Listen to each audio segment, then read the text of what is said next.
Shields up, Ironbreakers. Rurikhan here coming at you with another episode of the Third Fleet Podcast. This, I believe, is going to be episode 49, and you have a couple of old people here to bring you a lot of Monster Hunter banter. There's Rurikhan, the old man, and Gaijin, the old man. Just before this podcast started, both of us were like putting eye drops, I was like putting away my crutches and all of these things. We feel so old. Am I right, Gaijin? Yes, you're quite right. We were really trying to juice ourselves up. Yes. Oh, man. It's been 40 years. It's been so long. Actually, today was a really rough day for me because when it starts getting colder, I tend to get a little bit congestion on my nose and stuff. And today was so bad. It was just I'm sorry for this mental picture, but it was like an open faucet, all right? I was constantly, I literally have a roll of toilet paper near me just because of that, because it would not stop. It would not stop, dude. It was real bad. I'm sorry for that mental picture, guys. Again, it's just, man. I've been struggling today. Today's been a struggle day. You might notice in my voice probably sounds different. Some of my latest videos also sound a little bit different. Either I'm coming up with something or this is maybe the lightest form of COVID one can get. I don't know what the deal is, but yeah, it's been bothering me quite a lot. What about you, sir? How you doing? You just have old man sexy voice syndrome. I don't find it really sexy. Deep voice. You're gonna be like, see if hey, everybody. I'm just gonna come up close to the mic and I'm just gonna put no actual strength on my vocal cords, and it comes out. Yeah, it's gonna be ASMR Third Fleet Podcast edition, baby. Welcome to Third Fleet Podcast, the ASMR. You can put those shields down, everybody. It's okay. You're safe with me. Oh my God. Oh man, you got to buy one of those 3D spatial audio, where they have the dummy of the ears. The ears, and then to them, yeah. And then do I lick them like everybody else? No, good God, no! Don't give me that image in the Jesus Christ. I'm so sorry. I can just imagine the left ear says gun, and then the right ear is Lance. Exactly. Gun and lance. That's the only thing that Boom. really matters, let's be honest. So in today's episode, it's been busy, yeah. So lots to talk about, lots of fun stuff going on. Yeah, this is the episode where Gaijin at this point got to play Elden Ring, so there's going to be Elden Ring talks further ahead in the podcast. But before we get there, we're going to be talking about a podcat. It sounded like you said podcat, and I was thinking, and then immediately I had pictures of cats in my head. I'm thinking about Dragon Ball. You remember how Bulma, her father was the manager of the Pod Corporate. You didn't watch Dragon Ball. I've never watched Dragon Ball, so I don't know. Damn it. I've never read it. Point was her father was they owned Capsule Corps, and basically it was just these small little capsules. She'd press a button a car would show up on this tiny capsule. So when we said podcat, I was thinking about, okay, so there's a little pod, just press it, cat comes out. That would be awesome. But yeah, we're gonna be talking about Monster Hunter before we get started, because obviously this is still a Monster Hunter podcast. And one of the things that I did, and I did it right before the podcast because I wanted to get all caught up with all the latest events and stuff. And I did this was added probably last Thursday, I would imagine, which is a new rampage. Now, you probably have done this rampage more than me, I would assume, because I only did it just now, just to get an idea, feel for it. But this rampage, Ibushi actually hits a little bit hard, but he still just died like a chump. I'm curious, can you actually lose this rampage? I can't imagine so. My gate looked pretty thrashed by the time I was done. The game literally gives you a Rajang to ride and destroy everybody in the second round. It's how could it's a feel good quest in my opinion. I thought it was gonna be a really hard one, because everyone's buffed up and there's a big Magnum Malo. But then it's the gods of Capcom say, "Oh, here you go, have a Rajang to ride," and it's just bah! You just destroyed everything. So dude, me and when we got in there, we got so excited because that's our favorite map Of all the random maps that you can get, that's our number one favorite. Our second favorite is one where you get the splitting wyvern fire on the first map, because we'll use that at the beginning of waves to just destroy everything. It's hilarious. Like we'll put a dummy, she'll blow everybody up. It's fun. But so our thing is when we have that map is let's get to Ibushi without letting the first gate go down. We can't. If it goes down, we quit. We have to keep that. It's our thing. Yeah, I was soloing it, so keeping the gate up when you're soloing becomes very hard. But Ibushi, by the time Ibushi got there, the second gate was still up, so I guess that should still count for something. I actually didn't even I didn't even remember that much about how to do rampages proper. It's been a while since I've done a rampage.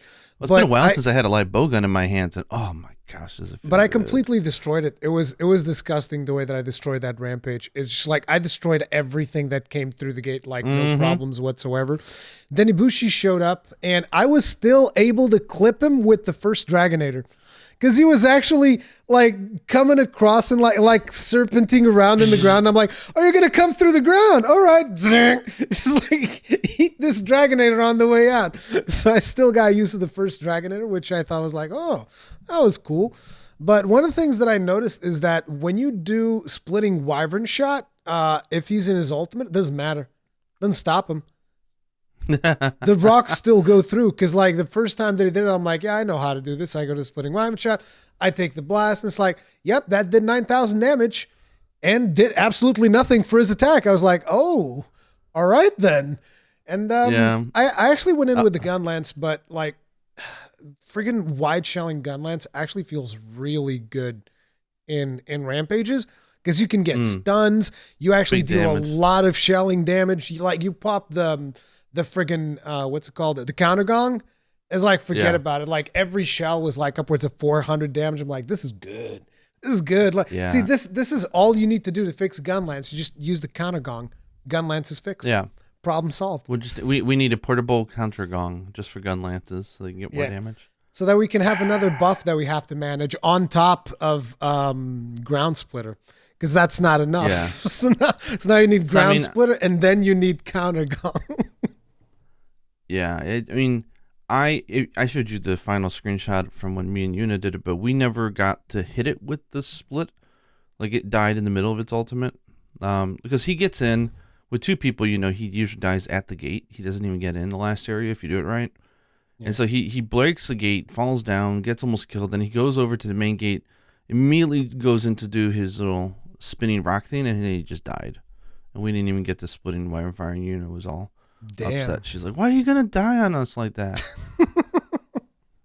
And I guess it took me significant. Were both of you like using light bowguns? No, she was using bow. I was using light bowguns. So we were in Rambo mode. Two ranged weapons. But so I feel. I mean, at first I was a little disappointed because I've been wanting them to test out what a hard rampage looks like. Yeah. But then I realized this is just kind of like a fun, like festive one. Like it's all the big boys. He still hits huge hit boxes. Yeah, huge hit boxes, and it's just like I imagine if you don't know how to do rampages, it might be pretty hard. Yeah. But the thing is, we've done so many that to us, it's just therapeutic at this point. It's just like mowing down zombies, in like the zombie flicks, right? I think that for people that never really mastered rampages, I mean, even people that never mastered rampages, they probably still haven't really failed a rampage because it's so hard to fail them. But if you haven't really mastered the rampage, I think there's actually a chance that you might fail this one. Because I was looking at my gate by the end of that, and I'm like, that gate is not looking that hot. That gate actually took a significant pounding. Oh, really? Okay. Before I was able to kill it. But it still took me like 24 minutes because I'm playing the gun lance and do any damage. This is another funny thing. I had someone who watches me. They sent me a video on Twitter. They made a gun lance guide. And I was like, I'm going to watch this on my stream. So I was watching this gun lance guide on my stream. It's a 5-minute video. And the is first this the thing one by Chaos Slayer is saying like the worst gun lance guide ever? No, I haven't seen that one. I saw a thumbnail for it, but I haven't seen Chaos Slayer one either, but this was somebody else. It was King Rob Rule or whatever. And he puts up the second he starts the guide, the first thing that he says is, okay, ladies and gentlemen, this is my Gunlance guide, and if you're playing the Gunlance, this is a weapon, then you know you're not doing it for numbers or efficiency. And I was like, sad truths hurt. They sting. The truth hurts, you know. But you know what? It's just like your Black Diablos, dude. Yeah. Well, you know what? It's the fun factor is something that yes, I think goes a long way, especially in a game like Rise, where the base game is pretty easy relatively. Yeah. Like if Sunbreak is going to be pretty hard, then I hope they do something. Because then at that point it's like I'm spending 5 more minutes to have fun, and I'd rather not it and rather not be that much. Now it's like what I spent an extra minute. It's like okay, whatever. I had a lot of fun. So it's like I think one of my biggest wishes for Gunlance in the future is like can Gunlance be a weapon that doesn't require ridiculous amounts of maintenance to be good? Yeah. Which because like. In Iceborne, you had to do the worm stake blast. In this one, you have to maintain the ground splitter. And people are like, well, come on, it's just a buff. All the weapons have buffs. Yeah, but mine goes away if I sheath my weapon. Like, what is that? Not to mention in this game, you're supposed to, I'm about to get hit. I got to wire fall out of here because the game, it takes those things in mind. They need to do? It's very frustrating. They just need to add a spirit combo to it. Put a little gauge.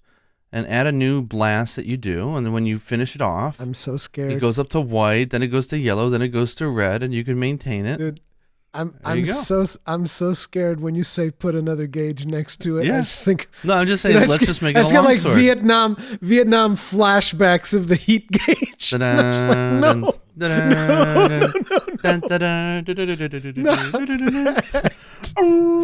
Not the heat gauge again. I wouldn't even. Here's the thing. Gauge, yeah. I wouldn't even mind the heat gauge at all, to be honest. Like I think I might have mentioned this before. Buff. No, if it was an actual buff as opposed to a nerf, as in like we're gonna take 20% of your damage away, and if you want to get back to normal, you have to do this mini game. Like those, this is the holidays, so you guys should go out and check this out because it's probably too late at this point, but go around and look at some of your favorite shops, take pictures, take notes of the prices. Oh, and, yeah. That $20 item last month is now a $30 item, but half off or 30% off. It's like the exact same price. And it's just like, stop it, guys. Really, come on. In America, they do that a lot. In Europe, they've started doing that type of stuff as well. So usually I just try to stay aware of like, potential items that I want to get around that time. So that I can see, okay, did you guys mess with the price or did you not mess with the price? I might end up getting like an OLED around Black Friday, maybe. I don't know. I'm thinking about it, but See, it's so bad because I know you're talking either about a Switch or TV, but immediately I'm thinking he's gonna buy an OLED Vita. He's buying an OLED Vita. I already have an OLED Vita, dude. I'm good. But yeah, Monster Hunter Rise, the event, it was fun, But it didn't give us anything. It gave a ton of Defender tickets. Yeah, it's supposed to give Defender tickets. I think I got like 17 Defender 9. It was ridiculous. Yeah, Jono. I think Jono specifically said like in social media that was going to be a source of Defender tickets. Yeah, you can get like eight or 9, but I got really lucky or whatever, 7 or 8 or something. I don't know, but yeah, you get a lot. And I was hoping that we would get at least a title, like Rampage Master or something, right? I mean, you didn't really master the Rampage with that thing. That thing was pretty easy. But it was fun. So we had a good time. So I imagine... we still have Sonic coming this month. We don't know anything about it. I can't imagine it'll be this week. That'll probably be next week. So my guess for this week, if I had to guess... just with the cadence of everything, I think we're probably looking at a more difficult either Basil or Magnamalo is my guess.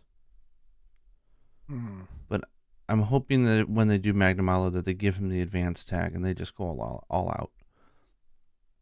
That'd be fun. That would be pretty cool. But we're in hold right now, holding position, just waiting for that super all mother. Like, I actually got another like someone sent me a message on Twitter. They wanted me to check out a mod that people are working on, which is they've probably sent you this stuff as well, the Iceborne Community Edition or whatever. yeah, I mean, we could talk about it just briefly here, but I will not even acknowledge its existence on my channel or social media, Oh, just because I have a hard stance when it comes to you don't like mods? modding games that are still in live service, so to say. Well, but then again, I mean, it's debatable whether it's not. It's Yeah. just there's that whole history of what happened with Monster Hunter 4, which I'm still sour about. I will always be I sour about. I don't know what this history is, please.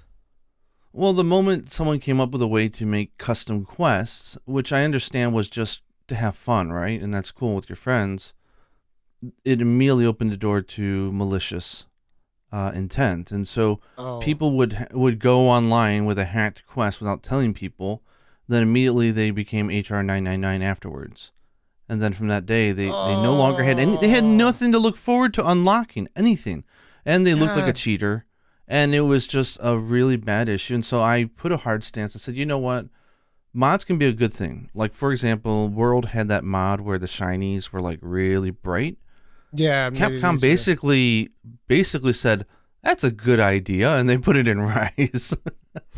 So I mean, modding has its place. It's just I still think that it's cool. It's Usually, amazing the amount of dedication that goes into those things. It does also make me appreciate Capcom's work, not to diss the modders, but it's like it's not that easy to craft a hunt.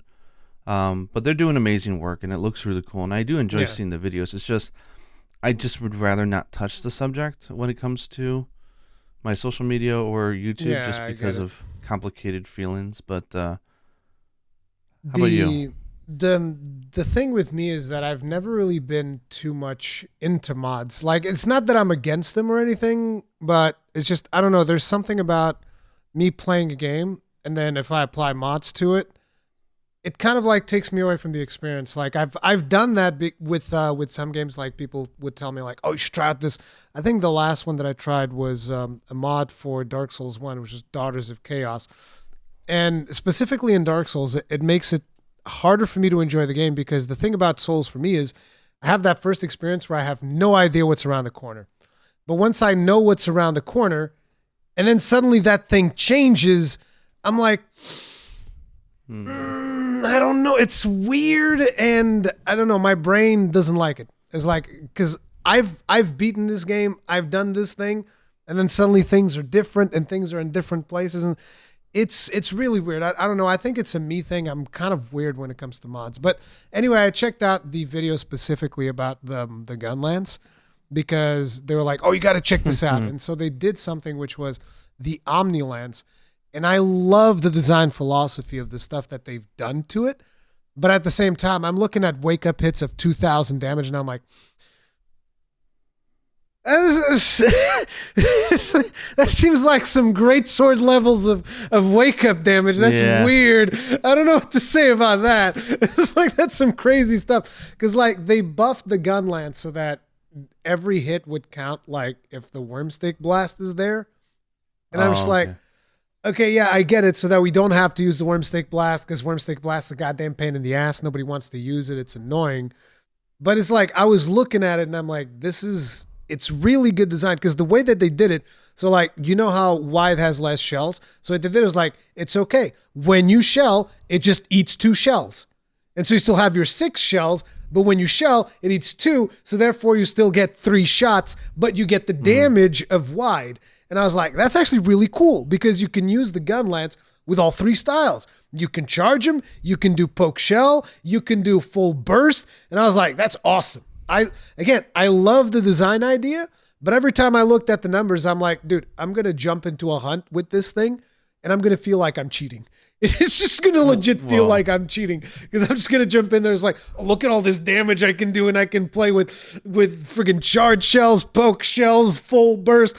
It's just the idea sounds so appealing, but at the same time, every time I looked at the numbers, I'm like, no, I can't do it. It's like cheating. It feels like cheating. I don't know. I'm weird. well, it is, but I think it's just the idea of having fun once the party's over. Yeah. Like, let's make our own party. So, But the thing that I will say though, for the people who worked on that, the guys who worked on the Omnilance, I believe that one of them was Roddy147. He's even in my Discord a lot of times.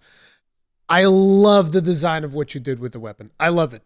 I think it might be one of the best iterations of it due to the fact that you can use all shelling styles in one weapon. You don't have to go like, oh, I have to go get my wide shelling to do this, the long shelling to do that. It's like, no, all shells in one style.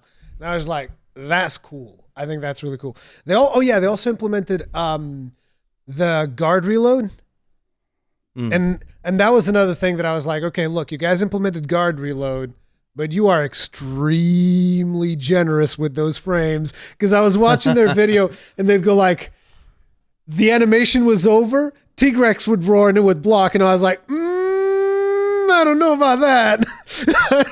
living out of fantasy. That guard point there has a couple of too many guard frames in my opinion, but you know it's really really cool. It's really really cool. I think it's amazing what they did, but again, I can't do it because it feels like I'd be cheating. It's just I'm weird that way.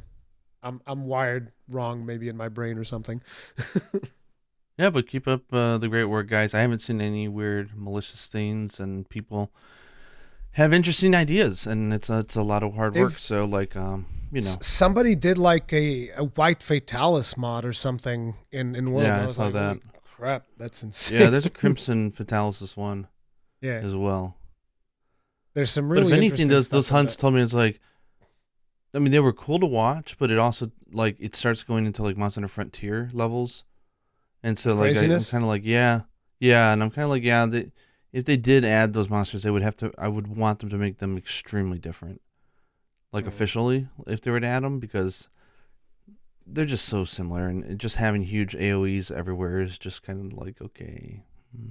I feel you.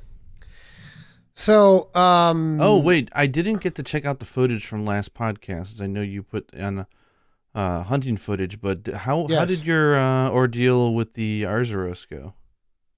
Oh, Arzuros, I killed him first try, but I carded twice. I thought I was actually going to fail, but and it was like I wanted to do the whole thing where I'm like, okay, I want to do it without carding, and eventually I will do it without carding.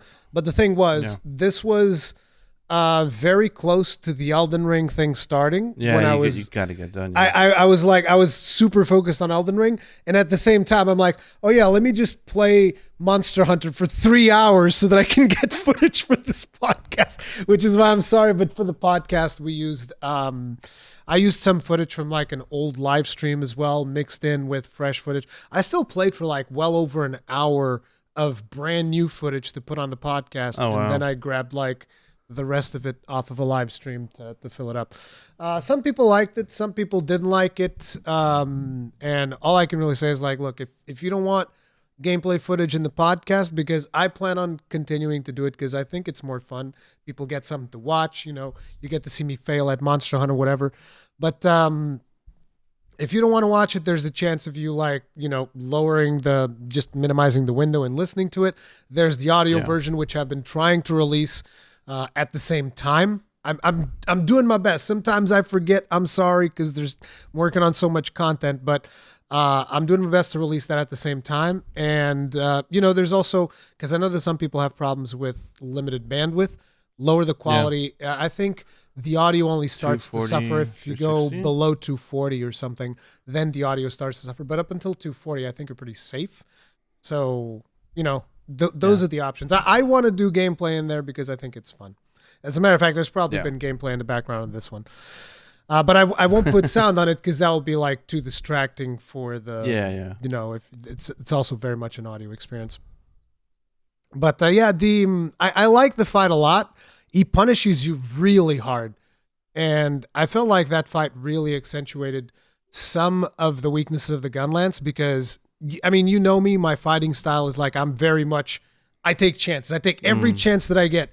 And with the Gunlance, the recovery time is so long that a lot of times I'd be caught in the recovery and it's like, just get smacked. And there's some hits that he'll do that just straight up one-shot you. I got one shot a couple of times, which I was like, huh. Like with full like defense. I'm wearing mostly like Basil. So I got 4-piece Basil, 1-piece Almudron, all fully enchanted, and you just like swipe, one shot. I was like, oh, okay. So I actually did go back to test to see whether or not they were like guaranteed one shots, because I'm not a fan of those.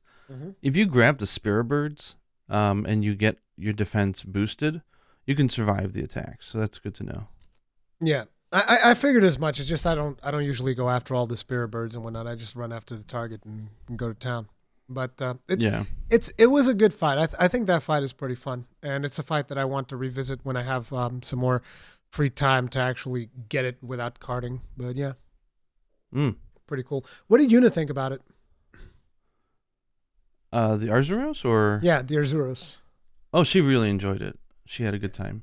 See, she's carrying on the family legacy that we have a quote in this house, which is, the real hunt starts after the second cart. So if I was ever going to make merch or something, that would be a quote I would put on a shirt. The real hunt starts after the second cart. My favorite memories, when I finally look back upon stuff that I've done in Monster Hunter, it's always those hunts where you're 2 down, 1 more to go. It could be very early, it could be very late, but the tension's high, and like, that's when stuff starts becoming more intentional, and it's like, it's memorable. I don't know. There's something about it that I really like quests with, you die once and it's over. That's the game imposing itself on you, where like, if you die twice, you're like, okay, that's on me. But now it's time to get serious. So like, we can double cart in the first 30 seconds. We're not going to quit the quest. That's when the real fun begins. Because then we start playing different, It's like it's the same thing as the naked runs, right? Yeah. Yeah, and it's you get to appreciate the monster's moveset, you get to the dance. So it's like boxing, right? It's like, imagine you're in there with Mike Tyson, right? And you can't get hit.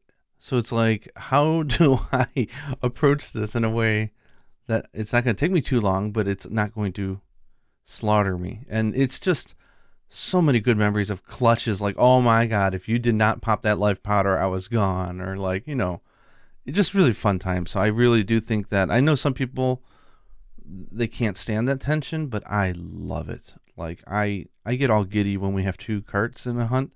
I'm like, oh yeah, boys, now here we go. Now it's on. And like you get to make fun of the last person to die, of course, as well. There's it's like I would just like to call out that I was the one who did not cart during this hunt. Exactly. And then the next time you're the one who carts twice or something, or you get a hat trick, right? Yeah. And but it's like I've had quite a few of those moments. I feel like I've had more of those moments in like World and Iceborne during stuff like Extremoth, Eltreon, Fatalis. Yeah, quite a few of those. Sunbreak's going to bring those moments, and it's going to be great. It's got to bring that difficulty with it for sure.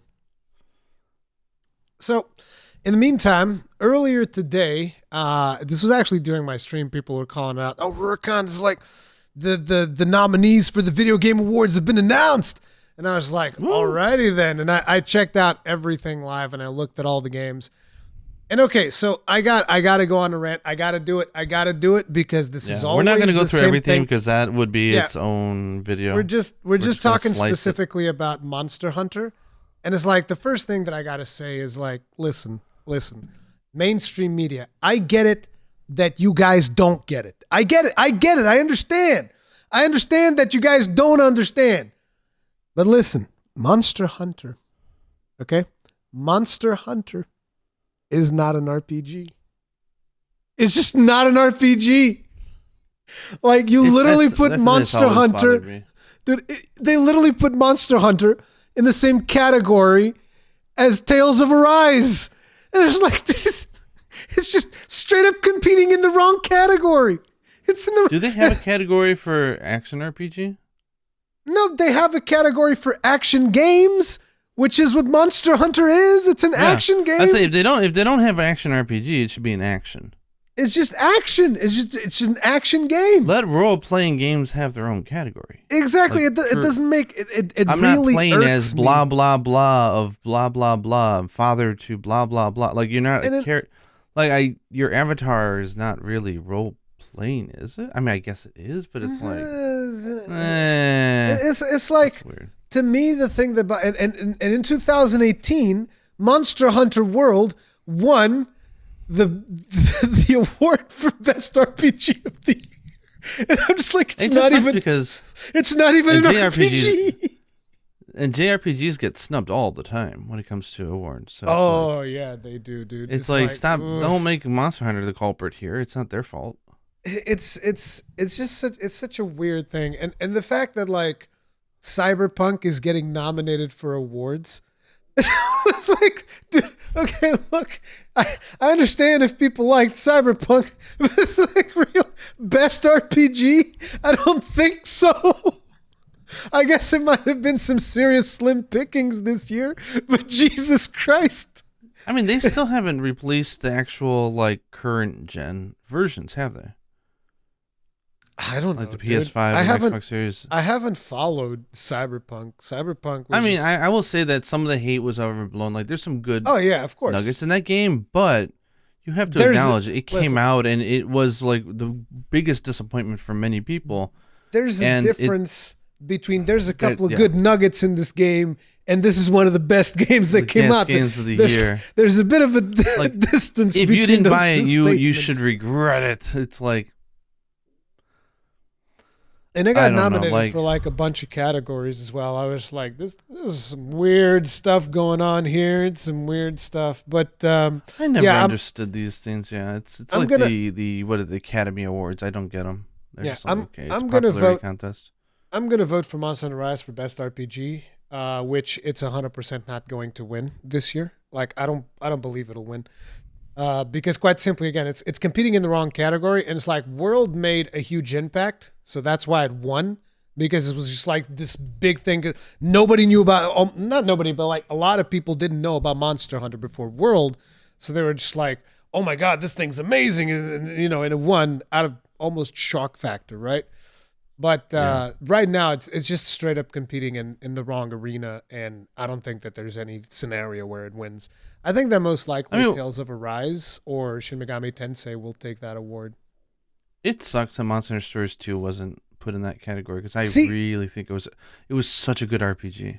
That's exactly what I said in my stream. I was like, Monster Hunter Rise should have been nominated for Best Action Game, and then Monster Hunter Stories 2 should have been nominated for Best RPG. And it definitely deserves it too, because Monster Hunter 2 is an amazing RPG.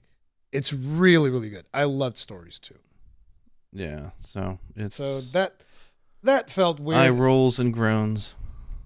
And then they gave it another nomination for Best Multiplayer Game, which I don't know. I don't think it did as much as, like, for instance, World and Iceborne to really deserve like a multiplayer thing, because like most of the hunts, none of them really require you to do multiplayer. Like multiplayer is 100% optional. I mean, multiplayer is awesome, but I would not say that it was the best multiplayer game, because that wasn't like a reason to get your friends online to play it. Like if you're like hardcore fan, sure, but it wasn't really pushing it. So yeah, it didn't really do something, because like, here's the thing.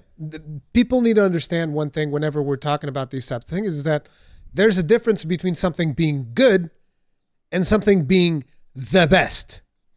Well, and it's like path, what do you call it? They call it like path clearing, or innovating, groundbreaking, that type of stuff. And it's like amazing. The multiplayer was solid. The multiplayer of Monster Hunter Rise was 100% solid, and I will vote it for best multiplayer, because I remember I looked at the other games and it's like, it's the usual suspects.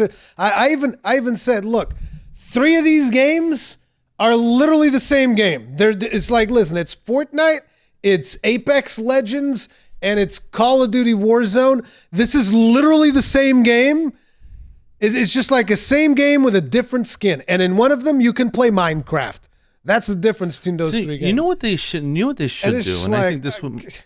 They should have separate categories for cooperative multiplayer and competitive multiplayer. They're very different genres. That would I at don't least know, open dude. the door to like I would love to know other type of cooperative multiplayer games. There's a bunch. But It's just, like, and then that you can also include like the sofa games, like, the th- Overcooked and stuff like that, that are really fun to play with other people. but the thing that bothers me is like I would wager if you go back as far as like I don't know 2018 or 2017, and I didn't bother to do this. I wish that I did because I don't know if there's an archive of like the previous nominees or whatever, but I would love to see the multiplayer nominees all the way back from like 2015 or It's whatever, the same game. whenever like PUBG became a thing. And I guarantee you that there's like 2 or 3 battle royales nominated as just like, it's just a de facto thing. If you have a battle royale, you're going to get nominated for the best multiplayer game of the year. A lot of times you'll also get nominated for like best ongoing game because you have some garbage season pass, and it just bothers me to no end because like Yeah, they should just put it in its own category at this point. it gets to the point where the other day I was watching a video about how a lot of like really big streamers were basically complaining about the fact that Halo Infinite was not going to launch with a battle royale mode, and they're just like, "Oh, this game's worthless because it's not going to have a battle royale mode." And I'm just like, "Oh my god, dude, Jesus Christ!" Because like I understand why they're saying these things because they're content creators and their audience is expecting them to play something that has a battle royale mode. So in Yeah. order for them to actually continue earning their livelihood and playing a game, they're so desperate to play a different game that they're like, can this game have a battle royale so I can play it? It's like, can Monster Hunter have a battle royale so I can play?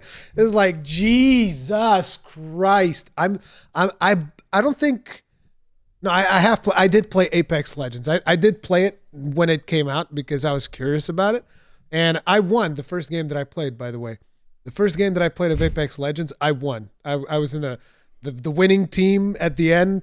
We won, and I was like, okay, I won my only game, 100% victory rate in Apex Legends. There you go. Pull out Boom, now done. there. I quit while I'm ahead.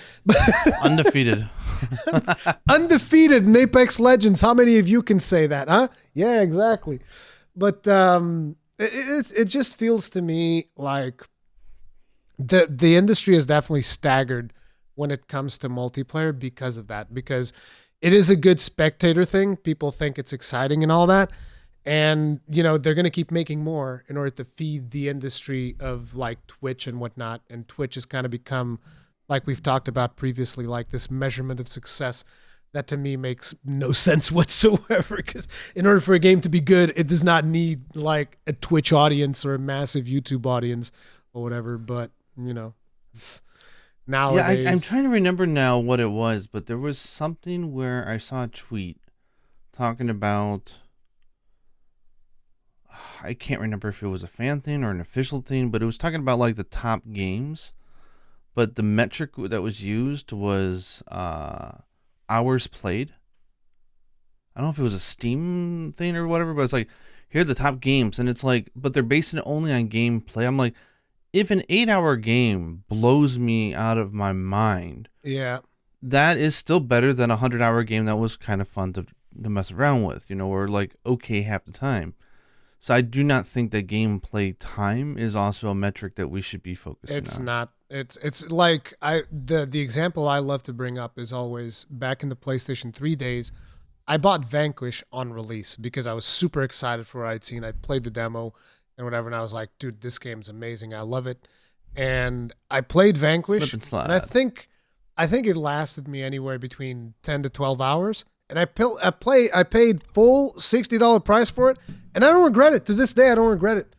I love that game. That game was amazing. It was an amazing 12-hour experience, and that's all it needed to be. A lot of games nowadays, they don't know when to stop. They're just like, oh no, we have to pad this out to make sure that it lasts X amount of hours. And this is how you get garbage like the stuff Ubisoft is producing, which is like, oh yeah, this game will last you like 300 hours of doing the exact same thing. It's like, Especially when we're in an industry we're oversaturated with good games. There's a lot of good games to play. Yeah. It's like you don't need to command that much of my time. Please stop. Exactly.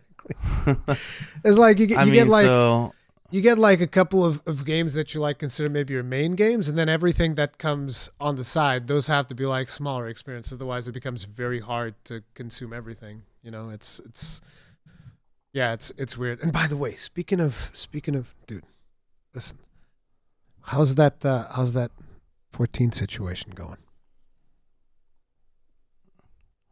What, Soul Sacrifice? No. 14. Like, Yuna was excited. Come on. Oh, it was 14. Come on, Gaijin. She wasn't excited. She was. She wanted. You piqued her interest. Exactly. It's like, okay, if we ever get bored and there's nothing to do. Yeah, no. It can't be that. Come on. I need like a Hey Jay pledge out of you, man. No, not getting it. Did you know that Hey Jay pledged to finish Dark Souls 3? Yes, and I saw, didn't he even pledged to beat all the bosses? All the bosses. He's going to regret that. I don't know if is he including DLC? No. It's like, okay, good. He said, I think he said 19 bosses, and I think 19 bosses is just the base game. Okay, well, I've killed all the bosses in the game, but I never touched the DLC, even though the DLC seems to be like the G rank, like the pinnacle of the game design. But they take so long to put them out that by the time the DLC comes, I've already moved on. Yeah, I feel. It was the same with Bloodborne. Like, I love watching people play the Old Hunters. I even debated buying. Yeah, I was even debating just buying it just to support the team, but then I'm like, well, most of this money is going to Sony, and if I'm not going to play it, then my God, why are you so evil, dude? Come Sony, man. But like, I love watching that stuff. By the way, shout out to my man, and I notice people always put it in the comments as well, which is appreciated. But Davi did he's a game composer, and he does, and I love how he frames it. He's like, I do impressions, like, as this is my take, it may not even match the game. Sometimes he didn't even, it's fun because like for some of the games he hasn't played them, so he doesn't know the actual story behind it, and he's basically like going through Soulsborne games and describing the exact narrative. Like, he just did one in Gurman from Bloodborne, which is one of my favorite tracks, and so it's like he described the entirety of the game in beautiful, nuanced, emotional detail without actually having any idea what the fun was about. It's just like, but it's and what was it, Alex, the bassist guy who does the amazing rearrangements and stuff, like he does the same thing, and it's always fun hearing them. But he did oh God, what was it? I was watching his video the other day on Ludwig, and then the theme song, because it's such an epic song. Oh my God, it is. And you've never fought Ludwig, dude. Come on. Yeah, you got to do Old Hunters DLC. It's really good. The old waltzing with the sword at the second half. I'm like, there's no way I can beat that. There's no way in hell. You can. I'm not that good. Come on, dude. It's not that hard. Dude, you know how long it took me to kill Gurman? Like, dude, an entire day of constant, because I don't do PvP. You know how I finished Gurman? How? I blasted him with a cannon shot to the face.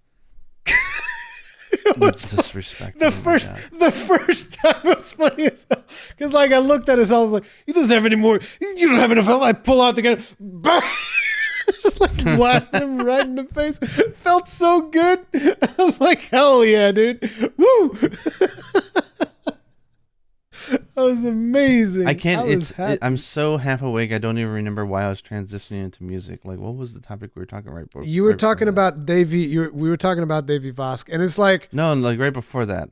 I don't. Right. I was going somewhere with it, and I completely forgot. I have no idea. We were.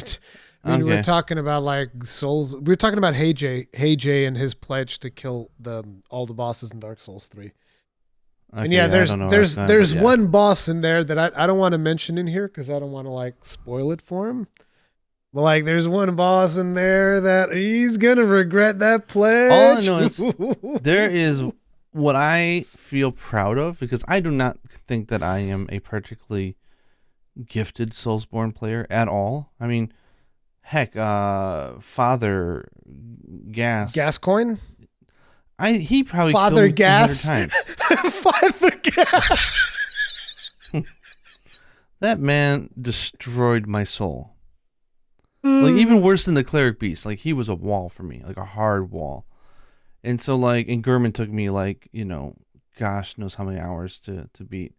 But, like, I've gotten through the games, even though I still will never forget the comical episode of how my arms were flailing and how at wit's end I was at the end of Sekiro, that my Apple Watch thought upon being bested by the last boss, it had fall detection trigger, and it says, if you do not respond, we're going to call emergency services.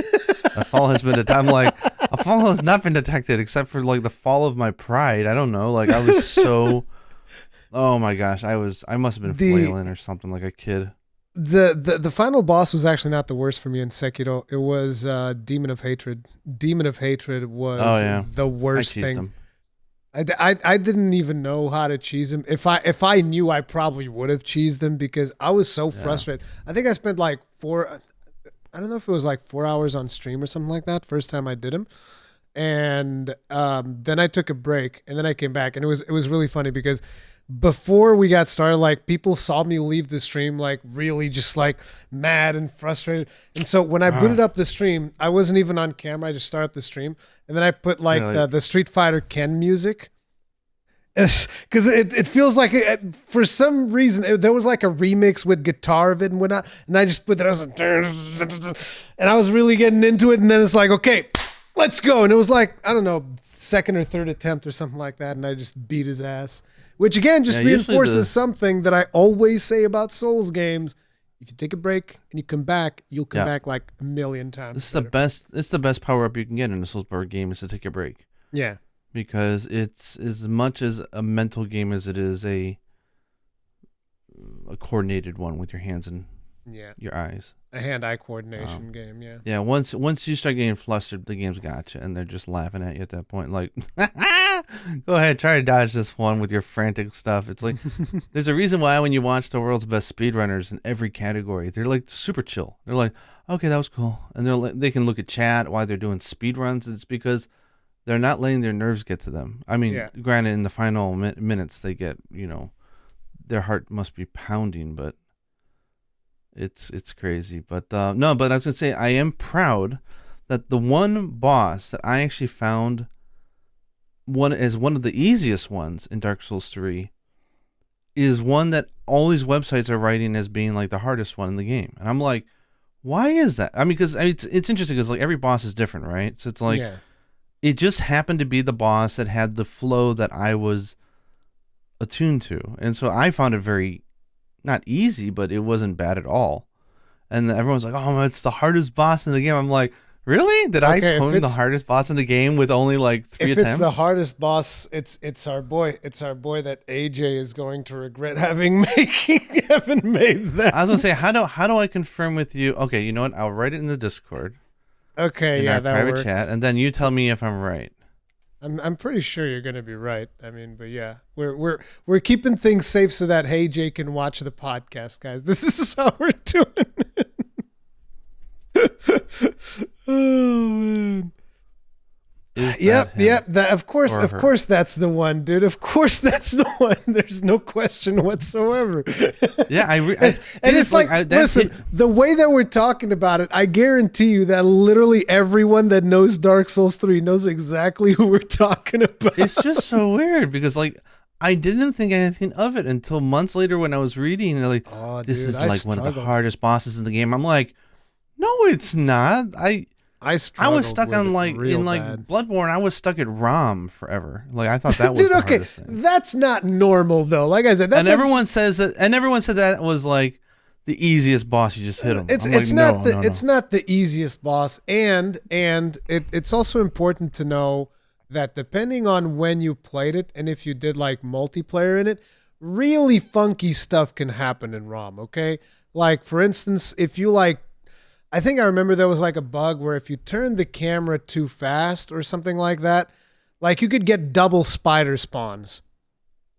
Oh, I remember I've had attempts where it's like, wait, something went wrong. There's way more spiders in here than there were previously. All right, there's too many spiders. So yeah, I mean, I don't think it's good to I'll continue to feel good about it then. Yeah, you're fine. I mean, then again, you take like, has he gotten to like? I don't want to talk about the bosses' names, but I assume has he gotten I don't know to? how far he's gotten. I think he's killed like 8 bosses or something. No, not 8. I'll just No. I'll He just played. say He there's- played for 8 hours. That's what he said. Like 8 or 9 hours he played. I think he killed like 4 bosses. He killed the tree boss. Okay, I'll with the keep it balls. vague. The dual blade user. That thing had me for many hours. Many hours. Oh That was no, that's really, that's like really 30 tough one hours for me. in. I know why. You want to. Here's the interesting thing about the boss that you're talking about. There's an interesting thing because I remember watching a video about it, and they actually used music to mess with you in that fight. Yeah. Because the music messes with the player's tempo. When I saw the video of whoever did that analysis, I was just like, "Oh my god, that's genius, dude!" Because it's like the boss itself is not even hard. The music makes it harder. And I was like, "Dude, that's awesome." It's insightful just how interesting they can get with some of these. They do some really cool stuff. Well, yeah, but I'm happy to see he's digging the Dark Souls 3. Yeah, he's feeling it. That's good. I still maintain my. He has to play Bloodborne though. Yeah, no, it's not that he has to play it. I still maintain that I think he will have the most fun when he gets to Bloodborne. I think Bloodborne will be the most fun thing for him. I would agree. Yeah, I mean, to me, that's the Monster Hunter Rise of Soulsborne games, right? You want to just start like.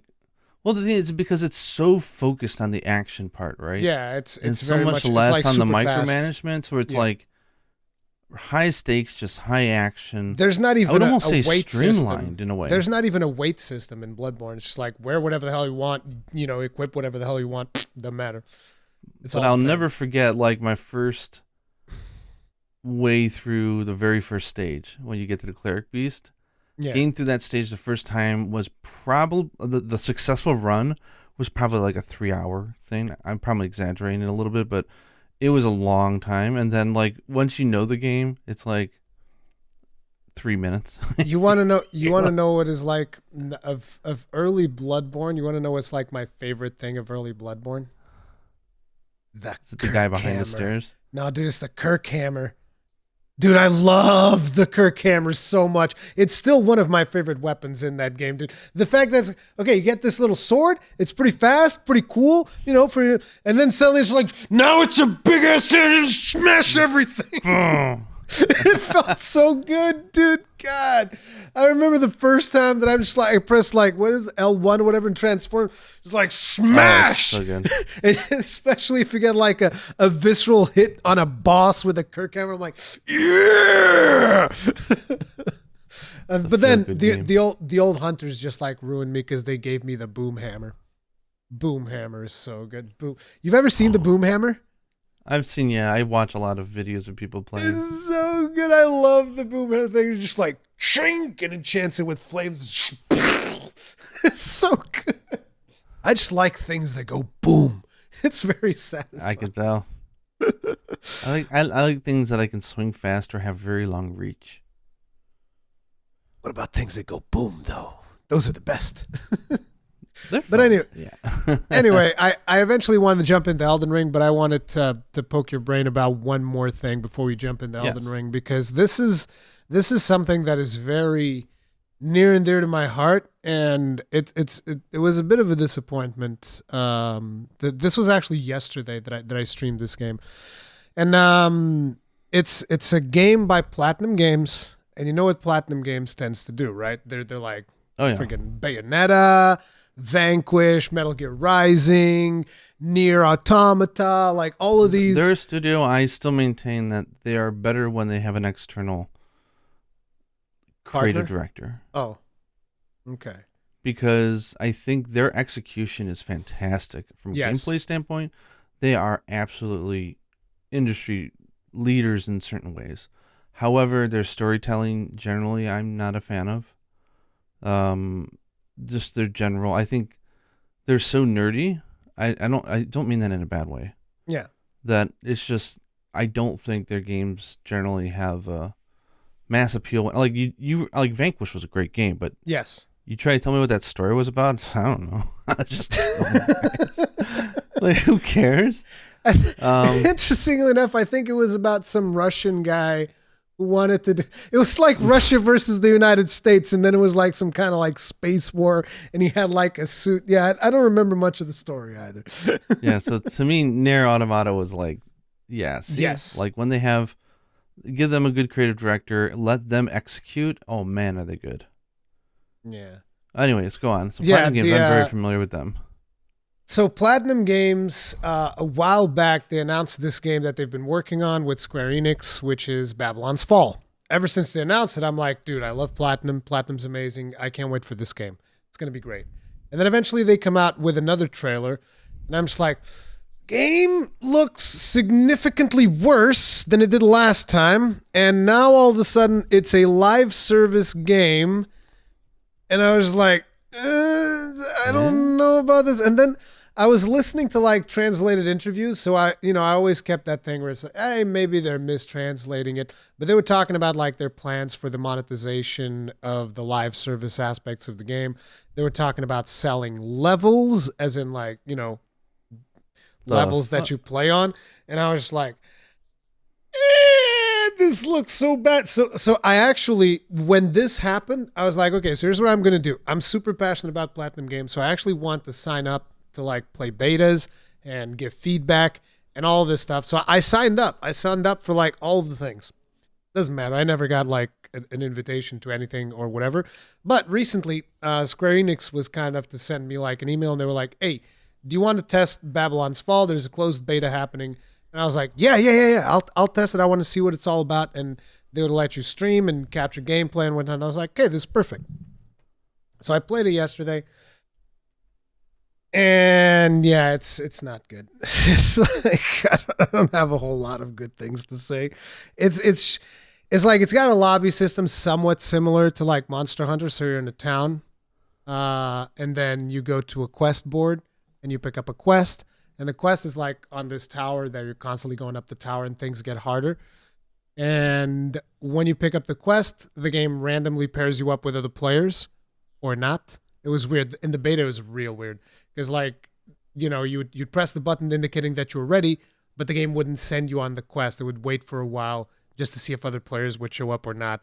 And if other players show up, it'd send you up with them. And if not, it would send you solo. And basically, you'd go in there, and it's just like what you'd expect. It's a horde mode. It's a level that you navigated, and then there's an arena. And then mobs come up and you kill the mobs, and then you navigate the level a little bit more, and there's another arena, and they close you in the arenas very much like they do in like, typical Platinum games. They close you off in an arena, and then they send a couple of waves at you. The thing is, it doesn't have any of like the spectacle of a Platinum games, which is like usually it's all about, oh, I'm going to do this crazy finishing move. Like, Bayonetta just like gets naked and summons demons. That's what she does. Bayonetta gets, you go to Vanquish, he knee slides into bullet time, then grabs a rocket and shoves it up a robot's ass. That's what he does. And I was just like, dude, that's what I want. Like, literally in the first minutes of friggin' Bayonetta 2, she flips a plane by kicking it. And then she surfs on the plane. And then she fights on top of the plane. And then she gets naked and summons a demon. And I'm just like, dude, this is what I want out of Platinum. And then they're giving us this live service thing that has none of that. You literally could have, I feel like that game that I've played could have been made by literally anyone. Because it's another one of those, just like Destiny, where it's like, oh, what's your item level at? Okay, so you have level 30 item level. And then whenever you go into the game and you beat the level, and then at the end they give you a bunch of rewards, and they're going to be like, okay, here's a level 31, here's a level 32. Then you equip that, and then next time you get, here's a level 33 item, a level 34 item.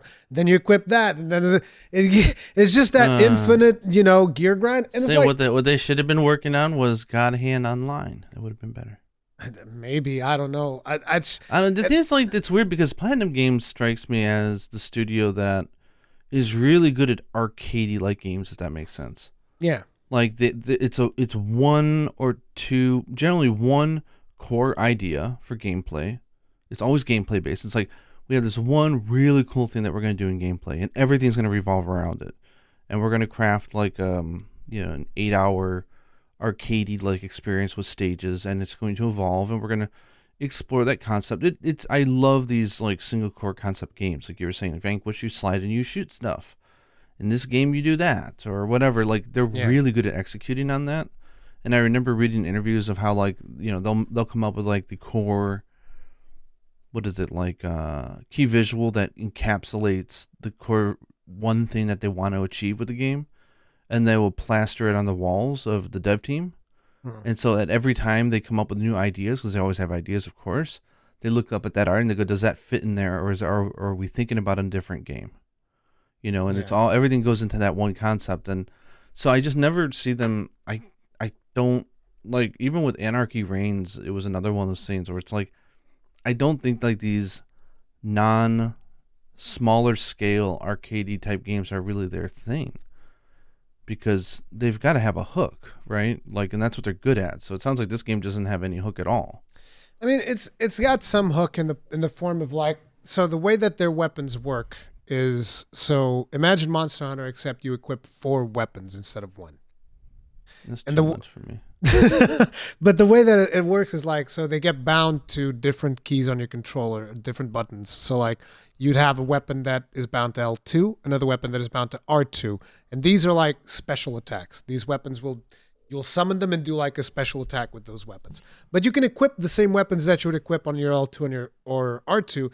You can equip it on square or triangle. And it's the same weapons, except they're going to do something different. So is it basically like Soul Sacrifice? Like you just assign your spells, to say like, okay, this button does this attack, this button does that. No, I mean, kind of, but the thing is that they're weapons, right? So you're actually using them and doing combos with them and stuff like that.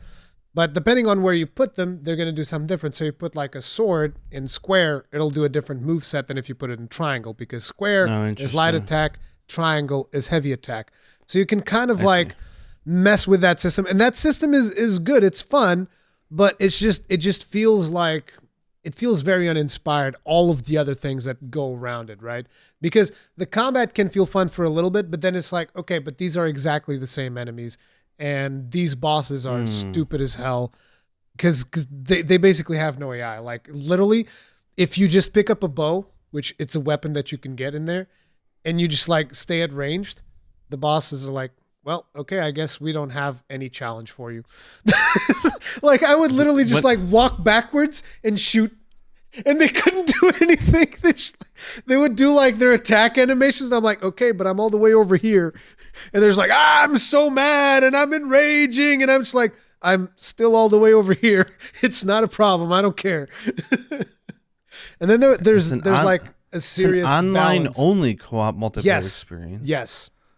Oh, that already. No wonder I haven't heard of it, or I just forgot about it. And here's the thing: PlayStation, Epic Game Store, probably exclusive. It's online only, multiplayer competitive. It's every box.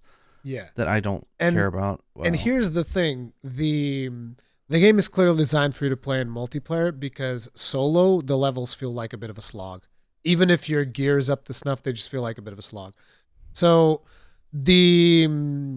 and then the other thing, the final problem, because I want us to start talking about Elden Ring, but the final problem that I would point out is that the balance of the game is real bad. So like you have, like for instance, you have your sword will deal like, say, 200 damage per swing or something like that.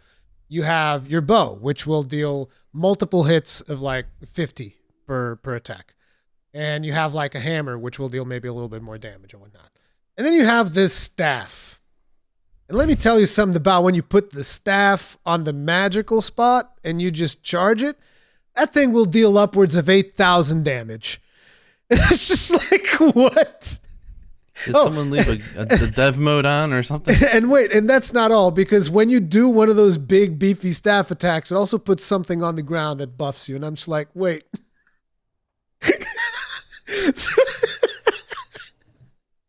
So I just go like, okay, let me just charge up my staff. I literally 3-shot the hardest boss in the game with that staff. Wow.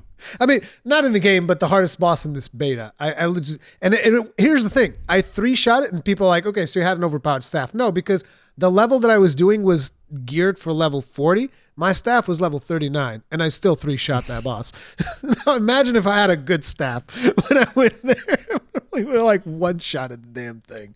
It was, it's it just makes me sad because I'm always excited for what Platinum is doing. And this game just feels like, it really does feel like they're just like, okay, so what can we do to capitalize on this multiplayer thing? We need to have an answer for like a multiplayer live service game. Yeah. And this thing came out. But you also have to remember they're not even the publisher. They're Square almost Enix like is the second publisher. Yeah, so they are like at the mercy of the company that says we're going to pay you to make this game. So I thought you said this was a good thing. They just said this was a good thing earlier. Well, the thing is like I don't think that they don't generally do their best work on their own. Yeah. But if you put someone really good that has or either lets them get creative or has a good who understands the core idea and lets them run with it or gives them a good idea to run with. I just think whoever is, whoever's leading it is probably just saying, give me this. And that's what they're doing. I don't know. You got to pay the bills, but I mean. Yeah, I get it. It just feels like, I don't think this is what people go to Platinum Games for. This ain't it. And here's the thing. I know that there's supposed to be like, flashier abilities that you get in the game because I've seen those in the trailer, but those supposedly involve something which is called a Gideon coffin, and they're not active in this beta. And I'm like, so you're not going to show me the thing that is like the most signature thing of Platinum Games in this beta? Like, what kind of feedback are you expecting? What's the point? It's like, I want the big flashy thing. That's what I want out of Platinum Games. I play Platinum Games because they're over the top as hell. Like I said, I want to grab the rocket and shove it up the robot's ass. That's what I want to do. It's like an explosive suppository. That's what I want to do when I play a Platinum Games game. That's what I care. I want to get naked and summon a demon, stuff like that. That's what I care about. Yes. If you can dream it up, you can do it. Exactly. But anyway, we've kept people waiting long enough. It's time to get into the main topic, Elden Ring. I've played a significant chunk of it. I've played, at this point, considering that I did 3 of the tests, because 2 of the tests were at like 3 a.m, and I was already not doing too well. I've played probably somewhere north of 50 hours of the closed network test. I played about 4.5 or 5. 4.5 or 5 hours. What'd you think about it? I was sold before this thing came out, so I realized that I have confirmation bias in my head already because I love their games. Yeah. So like I know I'm not going in this with a fresh pair of eyes, so don't look to me for that type of an opinion. I mean, this is the guy who suffered paying Sony money just to buy a PlayStation 4 just to play Bloodborne. So, and I don't regret that at all. That was a great purchase. But it was interesting because I don't play these games all the time, right? So like the first hour was just basically like, wow, this game is really pretty. But I kind of like accidentally skipped some of the pop-ups. I didn't know what I was doing. And I picked a class, like Monster Hunter, I picked a class that I wasn't feeling at all. What was the class that you picked? It's that wolf or whatever thingy. Bloody wolf. That's the quality build. Yeah, I didn't like it at all. So, my first experience was like, okay. And then I kind of put it down. I was like, well, it's demo. This is for people who know the game already or like I know what to look for. But then I did another demo test and I was like, no, let's take this slow like we're supposed to. And I read it and I went through it and I was like, this is so good. And I want to run some things by you because I don't know if my gut feelings are right, but this feels like it's going to be the most accessible FromSoftware game like almost ever in this type of Soulsborne series. Like what I mean is like there's so many nice quality of life things that I don't see ruining the challenge at all of these games, but addresses almost all the classic gripes that people may have about the games. For example, I'll just give you one. You're talking specifically about like difficulty or something like that? Things that relate to difficulty, but stuff like, run back to bosses is annoying as hell. in Dark Souls games. And here you and have I know there's going to be a break in the community, just like Monster Hunter, when they mess with the formula. You're going to have the people saying that have fond memories of the run backs, and they're going to be like, "Oh, you're destroyed by taking that out." No. Listen. Let me just like clarify that, as some people call me a Souls veteran, even though a lot of people no longer apparently recognize that, because someone typed in my video, "I thought you were calling yourself a Souls veteran." It's like, well, I didn't.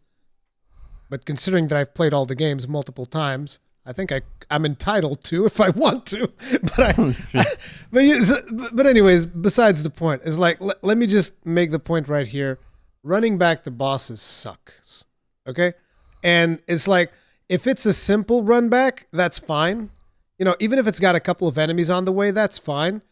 But if it's a long ass run back, like I'm talking Dark Souls 2, Sir Halone run back, that sucks, okay? It just sucks, and if you think it doesn't, then you're wrong, okay? It's just that simple. There's no room for debate here. That sucks, okay? Like, you not being able to get back to a boss because there's dudes with big-ass katanas that will poke you in the back before you can get there? Like, no, I don't want to spend half an hour between boss attempts clearing a room to go back to a boss. It sucks, okay? I think that especially simple. Because FromSoftware game bosses are designed to be a multi-layered, like, you are going to die several times. But each time, you're going to get slightly farther. You're going to learn a little bit more.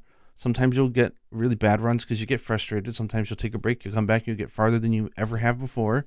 But eventually when you beat it, you'll know that it's because you learned it. And that's what makes it satisfying. But the whole run back, I hate it.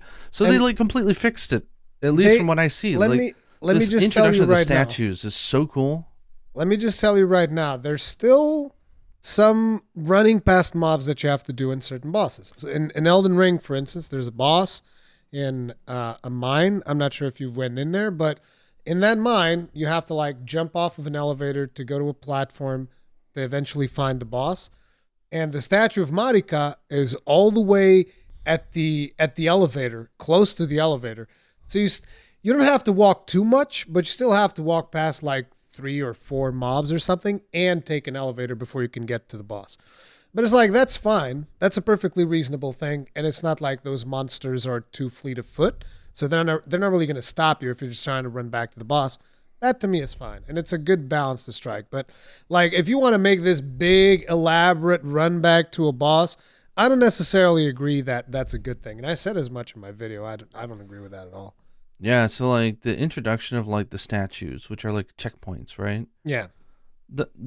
Make it feel like it's okay to go out there and die. It's okay to go out there and experiment because, especially in the open world, I think the open world part to me is so enticing as someone who likes to I won't say cheese, but I like when a game allows me to decide the difficulty. Like, you decide how hard you want it to be. And this game seems to have it's challenging, but it's got options in place that, like, if you want to mitigate it a little bit, you've got options now. And those options, the overworld, I love. I think it's fantastic. Big Breath of the Wild vibes to the fact that I don't think I'm going to use a guide when I play it, which will be the first time I've ever done that. Oh my God, that makes me very happy to hear that. That makes me very happy. I might look at a guide before I do like the last boss, just to make sure if there's something major in the game, because I'll miss something major. Doesn't matter. And I don't. Here's what you do if you miss something major. Play it again. You play it again. But only after you kill the final boss.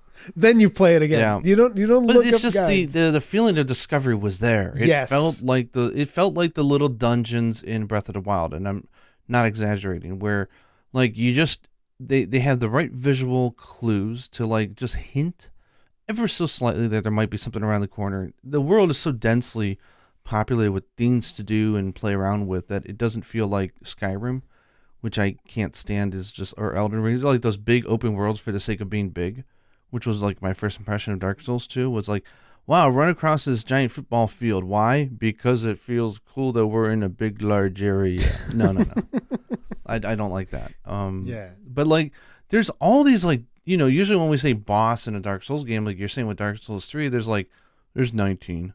It's like, they're big affairs, but this one has like small ass bosses, like little goals to do, medium goals to do, and then the big ones, right? So you got the bosses. I did like 3 of those, and they were great. The bosses in there is one of the things that I don't know exactly if that is the balancing that it's going to be in the final game, which is something that a lot of people were asking me about. Was like, oh, what do you think of the difficulty? Do you think that this is harder? Do you think that this is easier?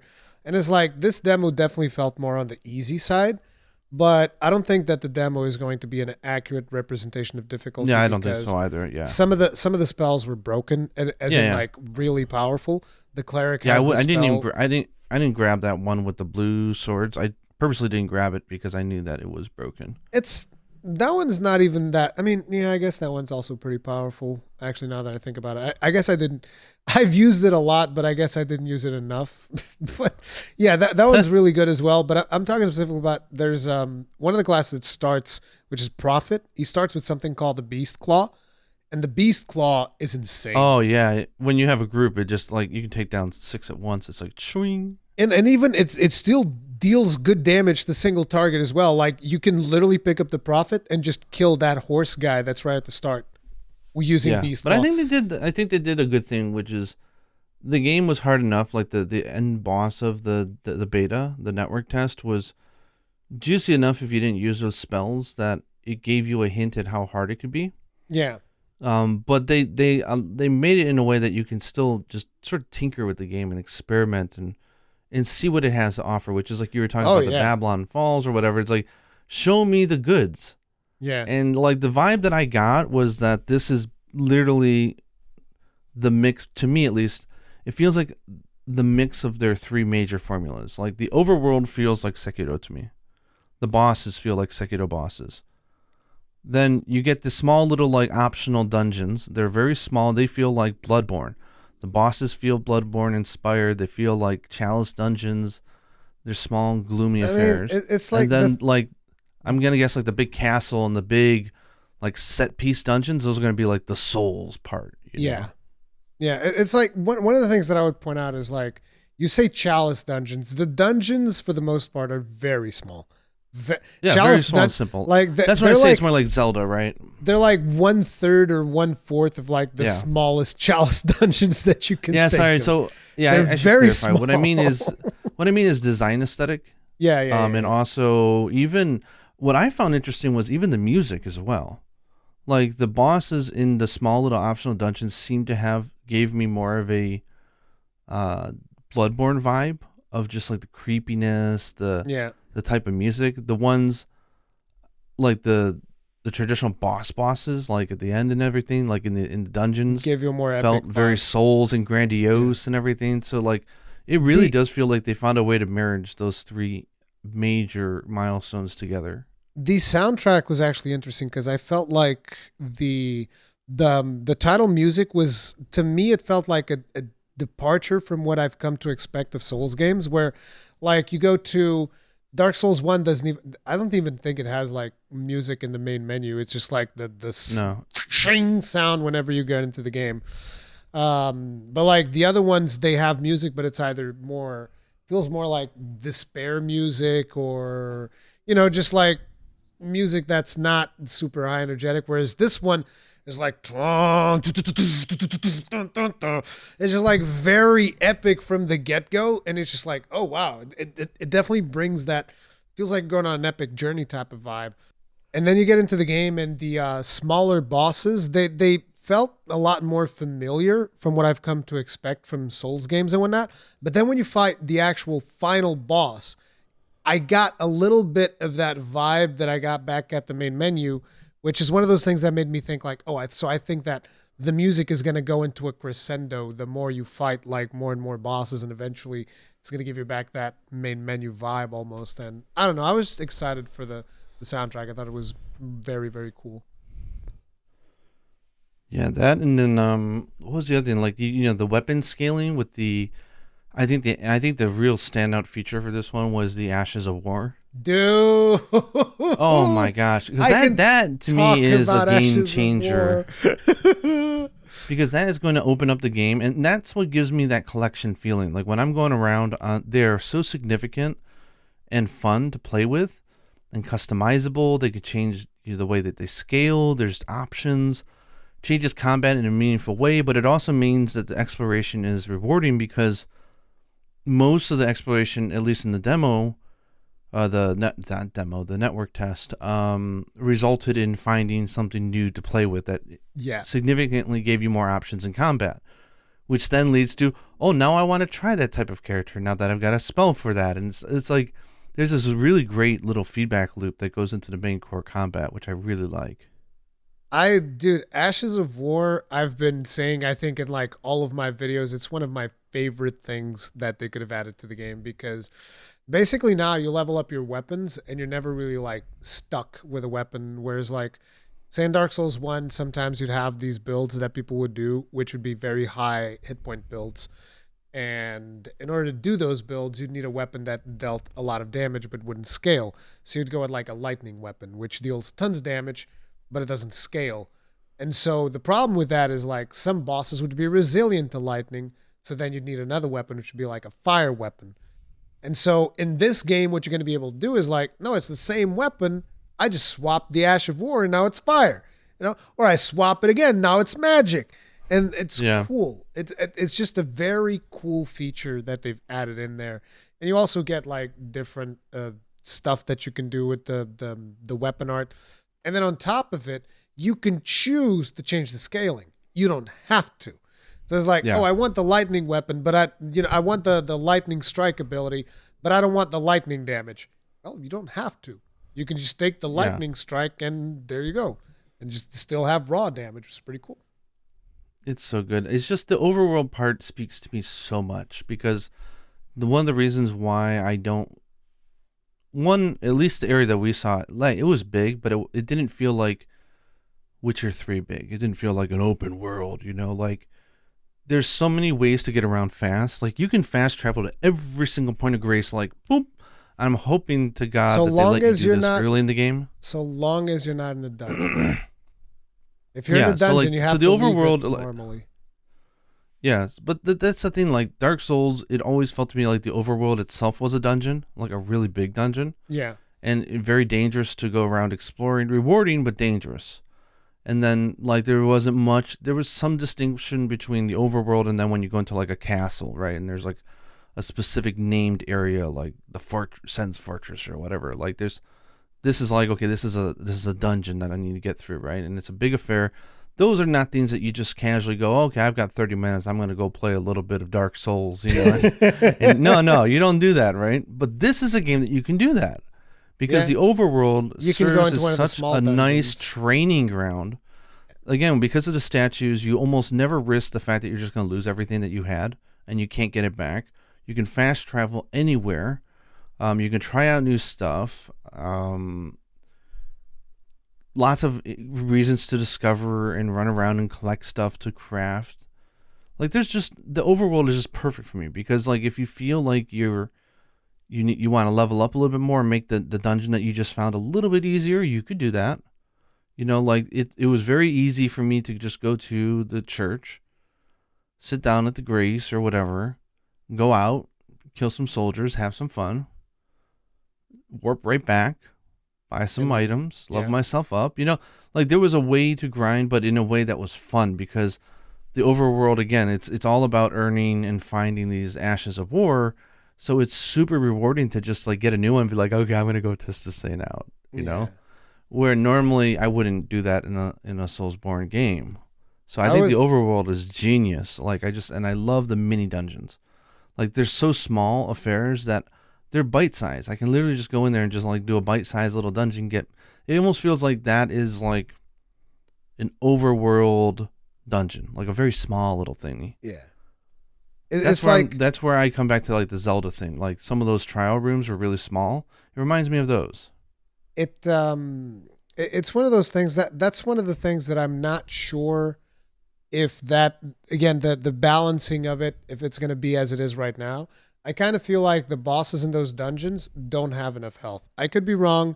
Maybe they're just intended to be small bosses that, maybe it's easy for them to do because they have like one or two move sets and maybe like a bit of an enrage mechanic or something like that. But I don't know, because I felt like, okay, so these bosses can mess me up real fast. If you get distracted, like they'll hit you hard, they'll hit you and you'll feel it. But at the same time, you can hit them hard and they'll feel it too. The only ones that didn't feel like that was like the big dragon that goes in the middle of the map and the big boss that you actually do. Those felt like, okay, these feel like they have a nice chunky health. But the smaller ones, I always felt like they don't have that much health. Yeah, they don't feel like bosses in the traditional sense of like Dark Souls boss. It's more like I would almost hope that they coin a separate term for them. Just for the fact that they should not be in a list with the big bosses. The big bosses, the area, like you're saying, the open world bosses are like really good and challenging, and then like the big dungeon bosses are going to be like crazy. But like these like just like miniature like end of a trial type of, you're in a cave and there's like the two super goblins. It's like they're not really like a boss, but it's kind of beginner friendly to me in the fact that you feel like you're taking down a boss. You get the epic music, you get like the health bar, you get a name.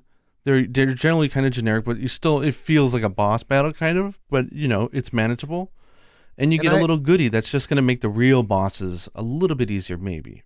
I like the experiments that they did. You're talking about the two goblins. I'm assuming you mean the demi-human cave where there's like these rat-looking dudes. That was fun. Because like the first time that I did those, I one-shot one of them without them even seeing that I was there. Oh, wow. Yeah, dude, it's so funny because like, so when I started, I looked at all the classes, and because I know kind of like what each class looks like in Souls, I can kind of like identify, okay, this guy does this guy does that, and so I identify that this guy is the one that's got the axe. I want the guy who's got the axe because traditionally those are the ones that come with the most strength. So I'm like, okay, this is what I want, but he comes with a lot of strength and the axe, just like I predicted, but he's also got like pyromancies. And I was like, I didn't expect that. Okay. So I go in there, and one of the pyromancies that he has is like, I'm sure you probably have seen this like a trailer or something. It's the big dragon head that comes out and just spews fire all over the place. And so I have that from the get-go, and I'm like, okay. So I walk into that room that you're talking about where you have like the two rat dudes. They're actually supposed to be monkeys, whatever. They're called demi-humans. So they're kind of like monkeys. But so I walked in there, and when I walk in there, the first time, before I did something the first time, which was weird because I didn't actually go inside the room and it triggered the boss fight. So I got like the fog wall, but I was on the outside and I couldn't go in. And the funny thing was, with one of my spells, I killed one of the bosses through the fog wall. Because he was like hugging the fog wall trying to get to me, and I just shoot a spell and I killed him. And I'm like, okay. So I go back and I reset the thing, and then I go in, but I'm crouching. I'm like stealthing. And if you go in there stealth, they don't see you. Well, sometimes they do. It's weird. But they didn't see me that time. So I'm like, I'm stealthing, I'm crouching, I'm going through because there's an actual path of like tall grass that you can go through. And you can put yourself up right next to the boss. And the boss is there sleeping, one of them. And I'm just like, it would be a shame if I was to pull out my big dragon head and go like, just like murder. And I think that was designed to be the very first mini boss, like little, fun experience, because like you can literally get there in less than 30 seconds of starting the demo. Yeah, pretty much. You walked in there, it's just right there, but it's fun because it gives you a little taste, like I'm adventuring, I'm going out, and it's not too bad. And there was a nice reward for it, and it's just, I don't know, there's just all these little quality of life things I can level up at any point of grace. I'm curious about one thing though. Did you trigger the thing at the end? Because like after you kill each of the bosses, they give you like that little blue thing that sends you back to the top of the entrance, which I think is great. Did you use that when you killed those dudes? Yeah, I did. Because you could kept going forward. Are you trolling me? Because there was No. one area where like the thing is like part of the allure of Dark Souls is the multiplayer, which is it's a bunch of trolls and a few really helpful people. Yes. And so like at the end of a boss, you'd have like good job, and really words of encouragement and messages, and then you'd have people going secret wall ahead, and you hit it and there's nothing. And it's like asshole. But it's like so there's not a secret wall. It's just that room is really dark. But because I'm used to in Souls, I always explore every nook and cranny. And I knew that there was the chest, and I opened the chest and got all the items. Yes. There's no what items in that cave. There is a chest there. There is an item, but there's nothing inside. I must be confusing my dungeons. Yeah, but it's like so. In that dungeon, like I instantly noticed, like, okay, so there's more to it. They give you the exit, but there's more to it. And you know how there's like an island that you can see in the distance? If you keep going forward after you kill the 2 rats, you can go to the island underground. It underground leads to the island, yeah. I thought that was so cool because like with FromSoftware, it's always like that. You look around and you see like landmarks, and if you can see it, most likely at some point you're gonna go there. That's kind of how it works with most FromSoftware games. Yeah. So right at the start, I see the island. I'm like, how? I wonder if we can get there. I wonder if you can swim. All these things. And then suddenly, I'm at the island. I came underground through this thing. It's really cool, and it was nice. It was just a really good moment of discovery. And it's like the amount of stuff that you can do in this demo. Because like, for instance, that island is like a dragon sanctuary. So you can kill the dragon in the middle, grab its heart, take it to the island, and they give you a special spell if you do that. Ooh, nice. So it feels like Zelda and all my favorite Soulsborne games all slapped into one with some secret ashes of sauce all over it, poured all over it. And the fact that you can dual wield, I didn't even show this in my video, but you can dual wield the same weapon. Like you can have like 2 long swords on, you can have 2 spears, and there's animations and combos for all of it. It's just like, oh, wow. This is like not all of it. I don't know. It felt if you use the same type, and that actually has a name. It's called power stancing, and this was a feature they had in Dark Souls 2. 2. But yeah, if you I can't. Maybe my memory is wrong also as well. But another thing that I really appreciated was the currency that was used to buy items was the same currency used to level up. That's always been the case. It's always been the case. Okay. Yeah. I got confused. I wasn't sure, but yeah, because just like collecting stuff and selling them and crafting and selling, like I was able to. The thing was you were not able to sell stuff in other Souls games, and in this one they just let you sell right off the bat, which is it's like selling and just getting souls. So I imagine they'll balance it so like the general collectibles around that area are going to be really low pieces of hanging fruit that you can combine. I think in general, most of the stuff that you'll sell is always going to be low, so it's going to be more useful at the start of the game because souls are worth more to you at the start. They're not souls, they're runes, but I'm going to be saying souls for a good long while too. Yeah, but you didn't do any multiplayer, I don't want to say beginner. Right? I don't want to say beginner friendly, but it felt super accessible to someone like me where I get overwhelmed by big worlds. Yeah. It didn't feel like that at all. It didn't give you like a to-do list like most open worlds game do, right? It's like, oh yeah, here's your to-do list. If you go over here, there's a tower. You climb up the tower, and then it reveals everything. And now there's a little side quest here. Monsters have their own thing going on. They don't instantly just aggro on the world map and want to kill you. Like you got to get into their personal space. Yeah. Before they'll I like that, right? Because there's like clear areas where you can just roam free, or you just ride on your horse and just run away, and that's fine.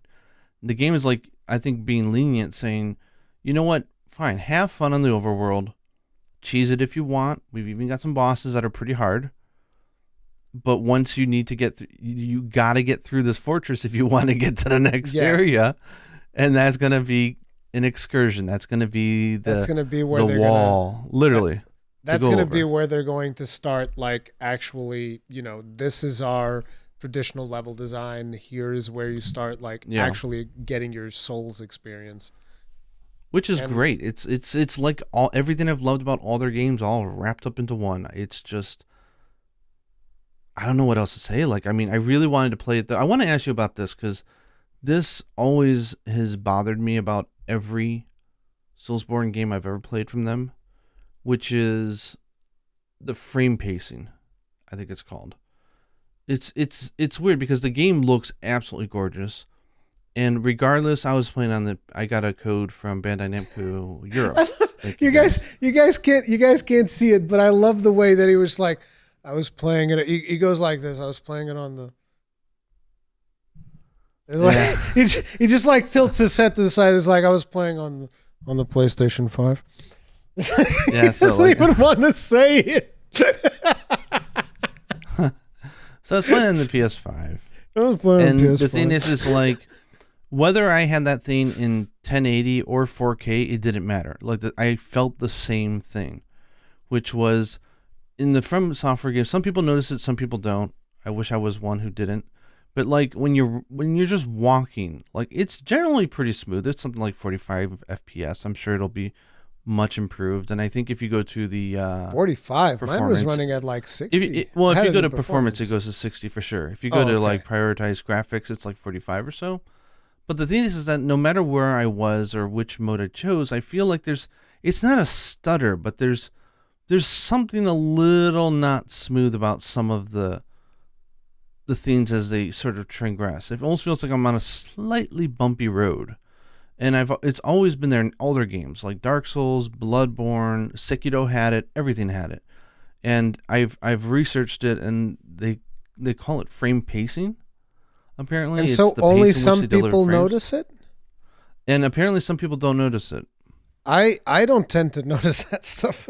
But then again, it's like I play so many games that are like 30 FPS and not amazing frame rates sometimes that it's like, I guess I got used to it. So to me, the way that was running, because I always keep everything in performance mode, if there's a performance mode, because like to me, frames are everything. You give me all the frames. Like people are like, oh, you can't see more than like 30. I'm like, dude, I don't care. Give me 500. Give me 1,000 frames a sec. I'll take all the frames. How many frames would you like, sir? All of them.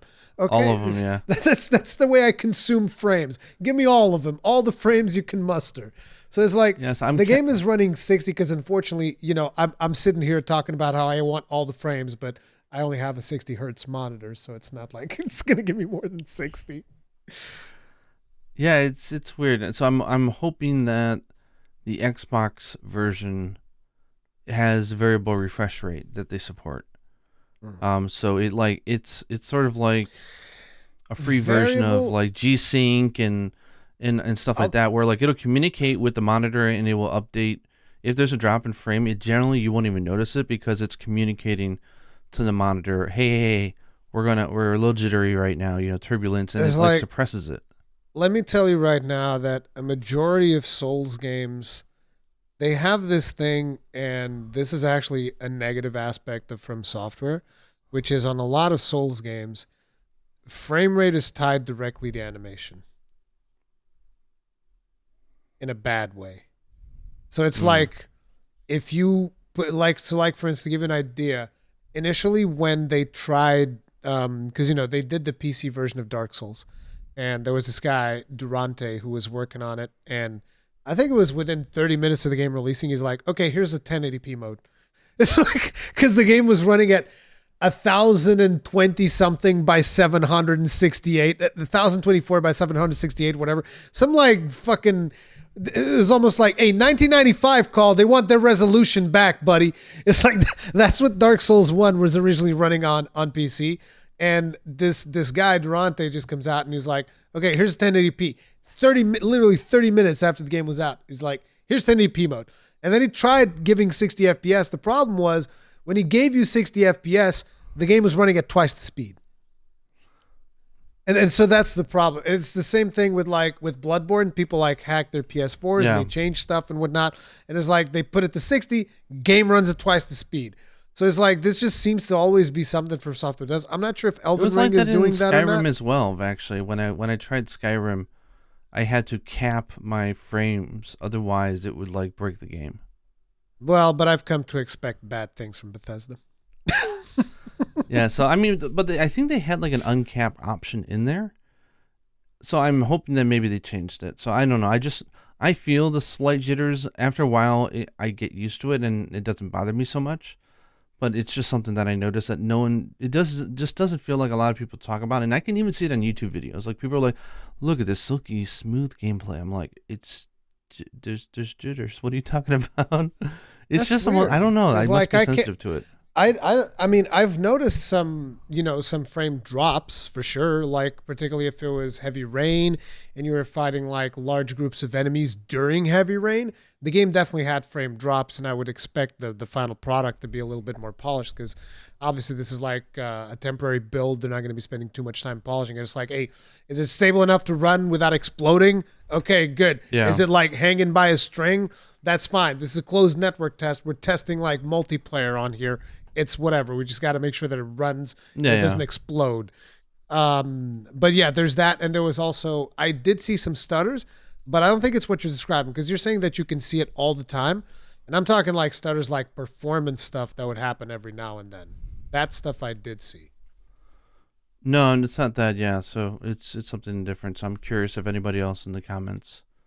If anybody can tell the frame pacing thing that Gaijin is saying, yeah. Yeah, and outside of like the skybox seemed a little cheapy to me, but you know what? I'll take it. I don't care. It's just everything else was so gorgeous in the game that if anything else didn't have a little bit of depth. But the thing is that skybox I ended up liking at the end because it gave it kind of like this ethereal feel because it wasn't actually modeled out like a realistic sky. Mm-hmm. It kind of felt like I was in, the purgatory type of, weird world. So I think maybe it could have been intentional, actually. Who knows? It might be because I do think that lands between is supposed to like signify some type of purgatory that you're in. I am proud to say I did get on top of the church with the horse. I spent about an hour doing that. I spent like an hour of a 3-hour precious time slot. I spent an hour of it jumping on little things with a horse and doing double jumps because you have to get the guy in the night. He has to break the citadel. You get him to break it. Is there an item on top? Can then start to. I didn't find anything except there was a comment nothing from the there? user saying, "Good job," but the sense of satisfaction was great. It felt really good. But that was a funny thing that I was doing, and it was just funny because when you see other user comments floating there in the sky, you know that other people have done it. Yeah. And so there's just kind of I love their form of multiplayer. I'm not actually playing with other people, but I am. Yeah. If I go to a cliff and I'm like, I wonder if I can survive that drop. And I look down and I see a shit ton of blood stains. I'm like, yeah, I can't survive this. There's everybody before me. I'm standing on the shoulders of giants. They have tried it and they're letting me know with their death. Oh, you want to see? Yeah, that's not possible. You want to see a funny thing? You want to hear a funny thing? Earlier today in my stream, I was going over because I always go in my stream. I go over through Google News for video games and whatnot just to see what's going on. And there was an article there from Kotaku saying this hole has killed thousands of Elden Ring players. And I'm like, oh, I wonder what hole that is. So I look and they have a GIF of someone who is looking at the blood pools. You want to know what hole claimed the lives of thousands of players? It was the Cave of Knowledge. Do you remember where the Cave of Knowledge was?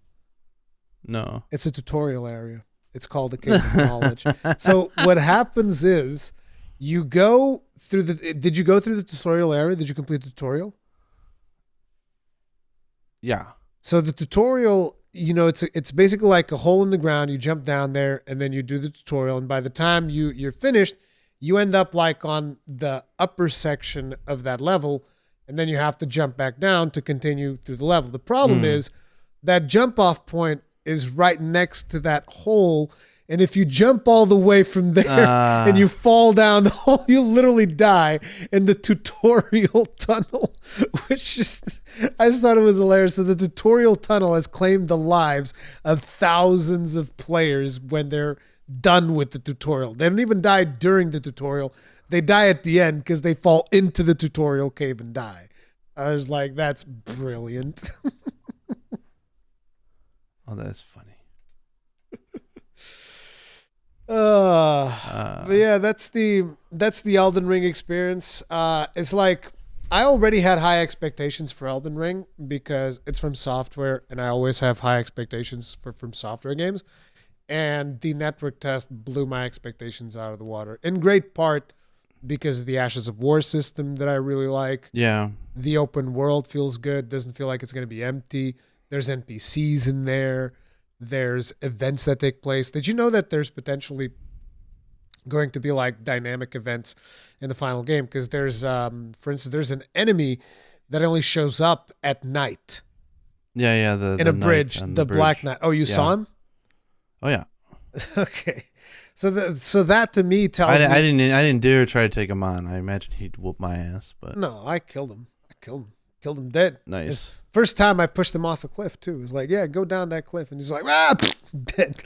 But it's like that tells me that you're gonna have to like talk to NPCs and stuff and try to figure out, okay, when are interesting events going to happen in this specific area of the world, most likely.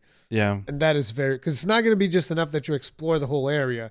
You're supposed to go there at a certain time of day, and something will happen in that spot, and that's pretty cool. Yeah. Maybe I sound like a repeating record, but I have to stress, like, just because there has to be other people like me, I get really stressed out in open world parts of Souls, and this is why I use guides in those games, is that it's not safe. You do not go out to explore. That's a good way to get your butt killed right away. It's not safe. At least for me. It's not safe. It's like you go into a video game, it's like, this is not safe. I'm in danger. No, it's like I do not distinguish the dangers in Sen's Fortress from basically walking around any other map. Like, it's like everything is a dungeon, right? The whole world is a dungeon. I feel safer in this game on the overworld. Why do you call it Sen's Fortress? This is the only name I remember of a dungeon. No, everybody knows it's called Sen's House of Fun. But like, there's just, that's the one major takeaway I had though, is that the overworld was not overbearing, and it felt safe to mess around, die. I wasn't losing much. The game was letting me have fun with it. Yeah, just and like experience I didn't at your own pace. Like, if I want to like sit down, you know, do the toilet break, you know, get hydrated, sit down, go, okay, we're going to do this dungeon, you know, like, it's got that. Yeah. But the overworld provides a way for me to casually just pick up the game and play it a little bit, grind a little bit, have some fun, explore, you know, stuff to talk to your friends about. And another thing that, like, why the multiplayer for me was flawless, I didn't have any issues because I'm not doing competitive PvP, which I want to hear your thoughts on that, because I don't do that at all. And I love the idea that you can't, by default, I can't be invaded. Like, I would actively, disagree. I would actively not use humanity in the previous games because I didn't want to get invaded, because some ass would come and invade me and kill me when I'm like sitting down. I've got 1 hour to play. I'm trying really hard to do this dungeon. I get near the boss room and some invader comes in, stabs me in the back and kills me. It's like, I didn't just send you a damn invitation like Smash Brothers. Like, I didn't send you a little envelope saying, here, come fight me, bro. Challenger, I don't want to fight you. Yes, it's like, I don't want you to come kill me. Like, that's not fun. If I want that, I will engage. It's a lot of fun. PvP. What do you mean? It's fantastic. Yeah, for the one killing people. No, but like, there was. See, you're assuming that some people don't like the thrill, the rush that you. Oh, get I'm sure they love it. I'm sure they love it. You know, of getting invaded. But it's like, I love it. I love how it was done in Neo, where you could see the stats of the person, and you could touch the blood stain and summon them. But you are actively engaging. I get it. That's like, too consensual. I know. There's the. But like, to me, that's like almost like a different mode, and I know that that's like the pure mode of Souls, is like to have other players only trolling you with messages, but also killing you. Here's the thing. So why? So what's different in this game for you? Because you're like, oh, in the other games, I'd be scared of using my humanity. Well, what's different here? I never got invaded. You can't get invaded unless you Did you summon do another co-op? person. Yeah, if you summon another person, you can get invaded. Yeah. Yeah. But that's because you're entering like online mode, so to Well, say. I mean, Like, it's the same thing in Dark Souls 1. If you play beef jerky the whole time, you're fine. You're never going to get invaded. If you're in beef jerky, you're fine. If you don't reverse hollowing, you'll never get invaded. The thing is, I would never reverse it because I don't want to be invaded. I hate being invaded. I think in Dark Souls 1, I don't remember if they give you the choice of playing offline, but you can just you can play offline and you can be human, so you will not get invaded. You can yank the cord from the console and you'd be fine. That's how a lot of people would play Demon Souls in PlayStation 3. Yeah, so I guess it's controversial, right? Like now it's an opt-in thing, which means that less people will naturally be there, which will make it less lively, probably, I imagine. Yeah, it's gonna be. I can see where some people are disappointed by it. I don't disagree with that. It's just for being that weird slice of player who never liked that part of it. I'm happy that I don't have to opt out of it. To me, it's like the multiplayer of a Souls game is literally by design. This is the intent of the developers. It's a package deal. So it's like if you're going to engage in co-op, there's a chance that you get invaded. That's just the name of the game. That's just the way that it goes. And I like that. And I think it's cool. And it's I think that's fair because when you're co-oping, you're stronger than when you're soloing. Yeah, exactly. So that makes total sense to me. But I still think that you're opening the door. I still think that there should be the possibility of you being invaded if you're solo. Because here's the thing. There's an internal cooldown. So say for instance, if somebody, I don't know if you're aware of this or not, but say you're playing Dark Souls 1. If somebody invades you and kills you, they can't invade you again immediately after. So you can go human and you're safe. They're not going to instantly invade you again. I don't know what the cooldown is, if it's 5 minutes, the game does such a good job of kicking my teeth in that the last thing I need is for some veteran to come in and kick me as well. It's but I'm just saying that it's a lot of the times I feel like people go oh, I keep getting invaded nonstop and it's you keep dying all the time. It's no, there's an internal cooldown. There's an item that lets you reset that cooldown if you want to be invaded more often. But it's beyond that, it's just there's an internal cooldown that the game doesn't allow people to just repeatedly invade you and beat the crap out of you. That's not the point. But I don't know. I just feel like there's something special about you potentially being invaded, and the game gives you the option to play offline. So I don't really think that this is a big problem. Yeah. And if you're planning on doing co-op, then invasion is just a part of the mechanic. As a matter of fact, I think that I agree with that, and I think that's fine. And there is a thrill, right? There's that Resident Evil Nemesis thrill. Someone has invaded, you're oh crap, and it changes everything of how you approach a map. And then when you do kill him and you get in the fight, it's a thrill. Ha! Try to invade me, I killed you. Exactly. And then you get the weird Reddit reactions. I've read about the stories of someone called, was it Fashion Hunter, who would go into people's games randomly, look at their outfit, appraise it, and then throw them some rare, awesome piece of equipment that would visually go better. There's some stories on Reddit about this. Apparently, I can't remember which Dark Souls it was, but someone would go around. They would invade someone's world, do something friendly. So okay, he's not a bad guy. Yeah. He'd look and say, evaluate the guy's gear, throw him a piece of armor that would go even better, and then jump off a cliff and go die. And his name, I think, was Fashion Hunter sign. They're thank you for Fashion Hunter. I was visited by this guy last week. Oh my God. It was an urban legend that I was see, I get the allure of that mood, but I'm very happy that I don't have to be invaded. I like that. Because I'm not playing co-op. That's why. Yeah. I'm playing solo players. So but the thing that I like to always bring up whenever it comes to this stuff of the PvP stuff and the invasion stuff is I always ask people think about from the point of the person that is invading you, because in Elden Ring, the person that is invading you is most of the times going to be invading into a gank. And that because in previous Souls games, you'd be able to invade someone that's playing solo. So that's just a natural invasion, right? But in Elden Ring, because you can only be invaded if you summon somebody, that means that the person that is invading is always invading, or at least most of the time, because there's like an item that lets you trigger invasions. But most of the time, the person invading is going to be invading into a 2v1. They're going to be invading into a 2v1, which, is like, sure, every now and then getting a 2v1 or whatever, it's like, yeah, or a 3v1. But it's like, if you get it all the time, what's going to happen is just like, the invading community, which I know people in that community, the invading community is just eventually going to burn out because they're just going to like be invading into gank squads, and it's not going to be fun because how are you going to beat 3 players? You're going to have to play super dirty. You're going to have to play as dirty as you possibly can in order to go up against 3 players. And then people are going to complain even more because like, oh, this invader did this terrible thing. Well, yeah, there's 3 of you. Like, what do you expect? So I think there's an easy fix, and it might be in the game, or maybe they'll add it, which I'm guessing, and I could be totally wrong here.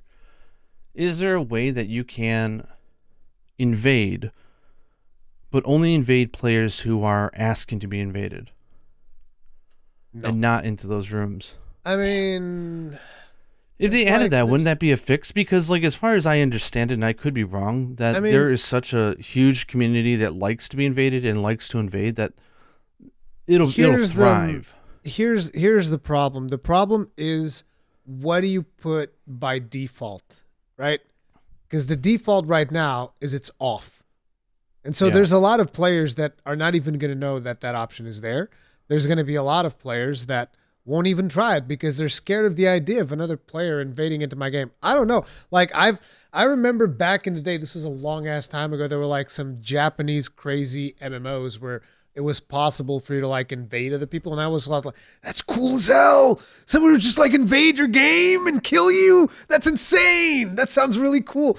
I don't know. So to me, it's always been like this really cool thing that could just happen while I'm playing my game.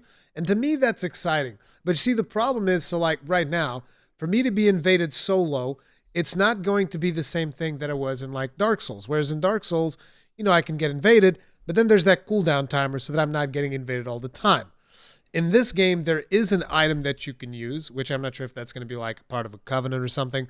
It's called the Taunter's Tongue. And what that does is it basically signals to the servers, I want to be invaded. Except there's no cooldown. So you have to basically turn it on and off if you want to stop because you get invaded. And then whether you beat somebody or they beat you, immediately after, you get invaded again. And again, and again, and again, and again. It's like you have to turn it on. Do you think that's something that will change before release, or no? I think that this is just the way that it's going to be. So most of the invading community is going to be invading into ganks. Like that's it. They'll be invading into ganks, which that sucks. Yeah, it's like again. I think it would be much more interesting, and this was something that was suggested by other people. If the invasion mechanic was turned on by default, so that you'd get to experience it. And then let's say, okay, and then you get killed. You get killed like once or twice. And at that point, they turn on the option to tell you, oh, by the way, you can turn this thing off if you don't want to get invaded unless you do co-op. And if you do co-op, then, hey, that's your problem. But I think that would be a much better solution to at least let people experience it because there's so many people that are like, oh, I don't want to do PvP. I don't do PvP. PvP is not for me. I hate PvP. They just don't know what it is. Yeah. They haven't even tried it, right? So yeah, you don't know if you like it until you try it, right? Yeah, because there might be. I would be behind that. I would be totally fine with an opt-out option. Yeah. I think that would be a very good solve. Because at least people would get to experience it once or twice to figure out, okay, this is something that I actually like or this is something that I don't like. Because maybe you'll like it. Maybe you'll beat, an invader player and you'll feel really good about yourself. Like I've had some funny stories. For beating invaded players? Like, can you get like one? You would get like souls. And in previous Souls games, in this game, I don't know exactly what you get. I think you get like an item or something. But so like for instance, here's a really funny story, which is every now and then when I would stream Souls games, sometimes I would go human just so that people in chat would be able to invade me. And that was something that I would do every now and then. And sometimes you get some people that are like mega sweaty about it and they really want to kill the streamer and it's not necessarily a fun encounter.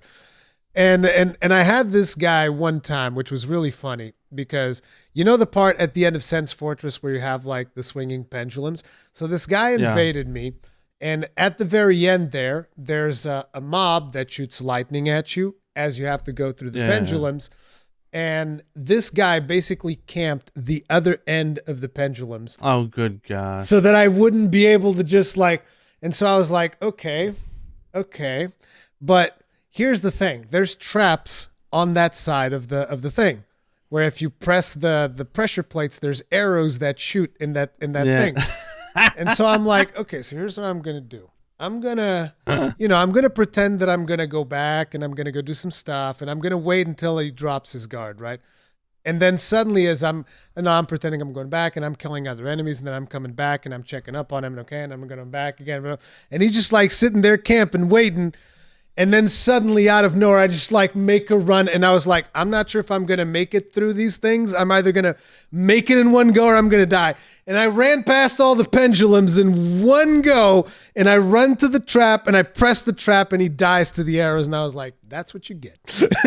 Yeah, I mean that cat and mouse is fun, and I love watching it's a it fun happen. thing. Yeah.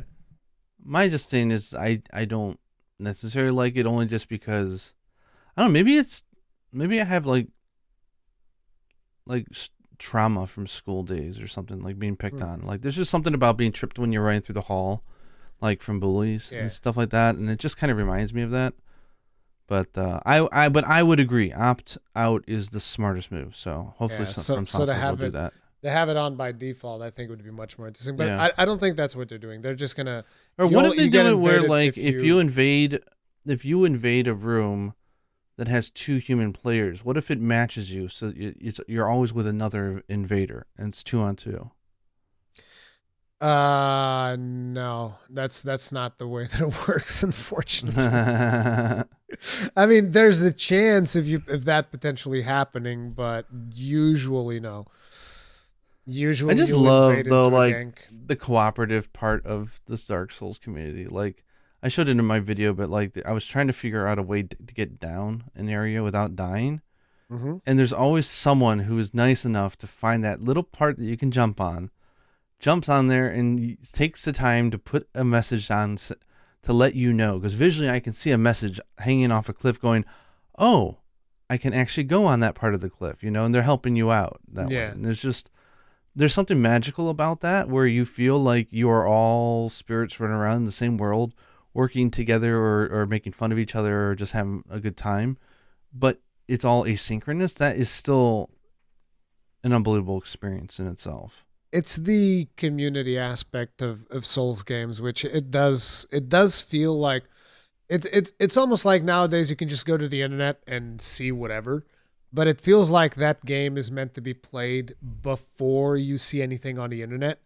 Because even if you have just one person that's putting down messages for stuff that he's seen on the internet, it kind of ruins the whole experience. Whereas if you didn't have that, like if literally nobody would look at a guide and you would just you would all be figuring stuff out among yourselves, like, oh, there's this message here that tells me that there's like a dangerous enemy ahead, or there's a hidden treasure or hidden wall. Yeah. Like that whole community cooperation. Yeah, watch out on the left. Yeah, hiding under the table. It's just a really cool experience. It just sucks that unfortunately nowadays everything's like, oh, I'm just gonna go online, watch a YouTube video, know everything that I need to know about this area, and then done. Yeah. No, so yeah, I think with just the way the messages are implemented, the way that visually they give such a clue, because I can actually see something now because it's bright in the overworld, at least where we're at. So like I can actually see. Where one of the few complaints about Dark Souls I've had is that it's so dark sometimes that I really am not oriented. So like now when I'm looking at the distance, I'm not just looking for like island castles like, ooh, can I get there? I'm also seeing stuff like comments. Like, wait a second, you can go there? And that is so cool. So I don't know. Network test seemed like it was a success. I don't know what type of bugs they may have ran into or not, but I hope that they do a public test, but I don't think they will. But I hope they do. Just to really give the servers a stress test. It would be cool if more people got to experience it. Yeah. I feel bad that I got the hookup to try out the network test and other people didn't, as I don't think I'm the most deserving person to try it out, and nor do I have the best insight. But I'm incredibly grateful. And I knew I was going to buy it, but now I'm not just going to buy it. I'm going to buy it. Like I'm not just buying it. I'm buying it. And can we talk for a second about Melina? Oh, I want to know, am I horny on Maine, or am I lonely, or was she being really suggestive? No, I think you're just lonely. I don't think she was that suggestive. I mean, all of the main firekeepers, they've always been somewhat suggested, all the way back to Demon Souls. Maiden Black is like, touch the demon inside me. It's like, well, lady, I just met you, but goddamn. Yeah. Allow me to lay my hands on you and give you some rest or something like. See, that one isn't even half as suggestive. I can't wait to get my Accord on. I want to. No, dude, but see, that one isn't even half as suggestive as like the Maiden in Black, who just goes literally, touch the demon inside me. It's whoa. This girl, Melina, is saying, I just met you. Oh, you tarnished fool. Oh, you don't have a maiden, but I can be a maiden. Have you heard of the two fingers? I'm like, what? What? Like that. Oh no! Holy crap! Okay, you're definitely horny on Maine. God damn, dude. And then she's like, the fingers are a reference to the multiplayer system, Gaijin. The multiplayer system. But then when you go to like level her up, I actually did it like a few times in a row just because the voice actress is wonderful. But I love it. Kind of reminds me of like how I have a thing for the doll in Bloodborne. Like there's something they do with the voices of these firekeepers that is just incredibly sensual. I don't know is the right word, but really there's something mysterious and sexy about them. Yeah. So she's like, that's intentional. Tell me your wishes, your ambitions, your hopes, or something. I'm like, speak to me, girl. Like I could fall asleep to her in my ear. Like, like if they did the Alexis or whatever, you have a voice changer. You can have Melina. I'd switch from HomePod. Like, I love her voice. It's really good. But it reminds me a little bit of the doll because I loved her voice to death. But I don't know. Maybe I'm just horny on Maine. But like you are horny on Maine, 100%. But Melina, and then we got to see her full face. She wasn't just covered the whole time. Like I was like, oh my god, is they gonna flesh her out as like an actual character? We can really. They showed that in one of the trailers. Sorry, Cortana, move over. Best girl is Melina, maybe. Yeah, they also gave a bit of a personality to like the one in Dark Souls 2.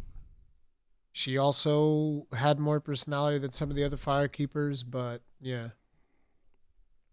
Like in Dark Souls 3, I won't actually say what happened in the game because I know Hey Jay watches this and he's going to be experiencing it, but like anything that happens with the firekeepers is an emotional moment for me because I get so attached to them. Yeah, and there is some stuff that happens on I guess I'm just lonely. I guess nice, soothing, beautiful women is something I yearn for. So I will look forward to be getting stuff bequeathed to me from my lovely Melina in February. My accord starts here. We have an agreement, me and her. I take her to the tree. She soothes my pain and suffering. You know what I mean? And she levels you up. She's very supportive.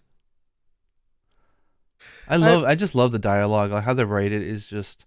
There's something special about the localization of the FromSoftware games. Like there's just at first you hear it and you're like, that sounds off or that's weird. It's or like, intended to sound off. There's all of their stuff is intended to sound off. Yeah, it's somehow. like, is this just a weirdly translated game? And then you realize, no, this was a design choice. Like this is very intentional, and it's really well done. And it's just like, wow. Because all of the NPCs always have like some ulterior motive for some of the stuff that they're doing, and it felt so good to kill that guy in the beginning. Would you just go fight your maidenless? Go in a ditch and die. And it's like I went back to him after getting Melina, and I talked to him. He's like, "Oh, you're maidenless. Go in a ditch and die." So I killed him on the spot. I'm not maidenless. I've got Melina. You bastard. What you calling her a fake maiden? Huh? No, I think that they did that because I don't think that in the in the network test he's prepared to acknowledge the fact that you have a maiden, I'm pretty sure that in the final game he'll acknowledge as like, oh, he'll probably say something arrogant, be an asshole too. He'll be like, oh, I see you found a maiden. It makes no difference. Maybe he'll even attack you after you get a maiden. That's also maybe it's like But then of course when you kill him, it's like, do you know who I am? I'm like, oh great, now they're telling me that I just locked myself out of an entire side quest with some awesome item at the end, because the rule in Dark Souls is don't kill the NPCs. Of course you did, dude. 100% you so did. That's how I ended my network test. When I said, okay, you know what? I've played enough. Like, I love it. This was fantastic. I got some footage. I can't wait. I'm not going to wait for the ray tracing update because I don't know when it's coming. And 2, I don't want to wait. This is a game that I think it's going to be fun to experience at the same time as the rest of the community. It always is. So I'm not going to wait. It's just, if anything, I'll love it and I'll play it again. I hope that they don't do the traditional thing that they tend to do with like in some of their games. They just have like a future press guide made ahead of release. I really think that things like that kind of ruin the game. Like you should play it without a guide. That's my opinion when it comes to these games. You should always do one run through without a guide, and then after you've seen credits once, then you should go back and figure out, okay, what did I miss?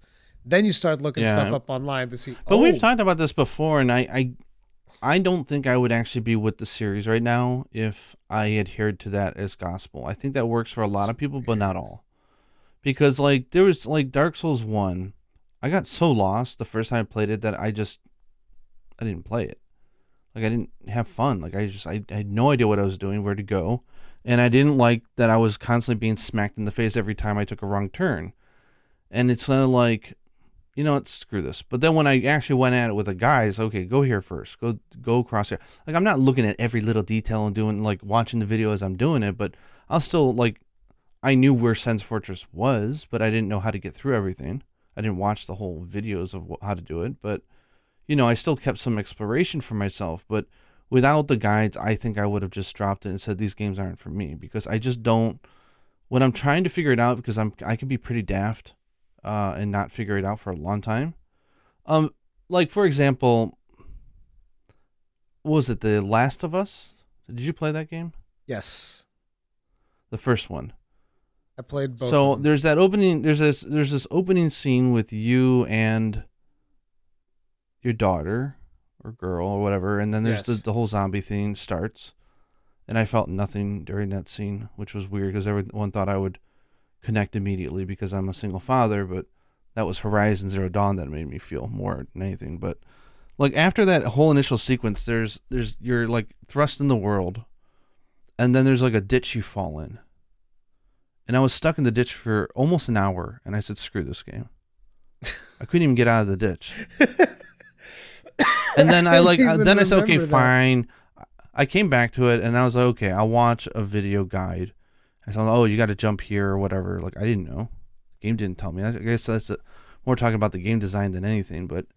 And then I get up there, and then, and I played another hour, and I'm just like, nah, I'm not. I don't even know what I'm doing, where I'm going. I don't think that Last of Us is for you, though, because you don't like people on people violence. And there's lots of that in Last of Us. It's all about human on. It's a commentary on our society in a lot of ways, where it's like, people are selfish at the end of the day. Yeah. That's kind of like one of their messages, I feel like. But I would agree with you that I think everybody should attempt to do it without a guide first. Yes. Because there's a lot of people who will find it very rewarding. But there are people like me who I do attempt it, and then I'm just like, I kind of just want to stop playing. I don't, if I'm so stupid and so dense that I can't figure out that I'm literally standing around a treasure grove of fun stuff to be had, and I just can't see it because I'm an idiot, like that's not going to serve me any better, right? Like I'm the guy who, like, you give me a test, and I'll get every question wrong because I'm giving you some, like, I'm interpreting in some really dumb, stupid, weird way. To the fact that I was so proud of myself during the network test when I found, like when you go down into the ravine with the water and the squids and everything, the jellyfish. Like yes. You can jump down to that area. And then there's like this huge gust of air that you can jump up of. But they just behind it, So like you can only get a glimpse, but there's like a little passage you can go through that leads you to like a little mini dungeon with a boss. I felt so accomplished when I found that because I didn't see it in a guide or anything, but it was like a self-discovery. Wait a minute. You're talking about the dog statue boss, right? Not that one, no. Near the jellyfish? I don't remember so like any dungeon. Like when you're in the main world, yes, you've got like this huge ravine, like this. You drop off and you die. But if you go down to the end, there's like a circle arch bridge that you can actually use to get down there.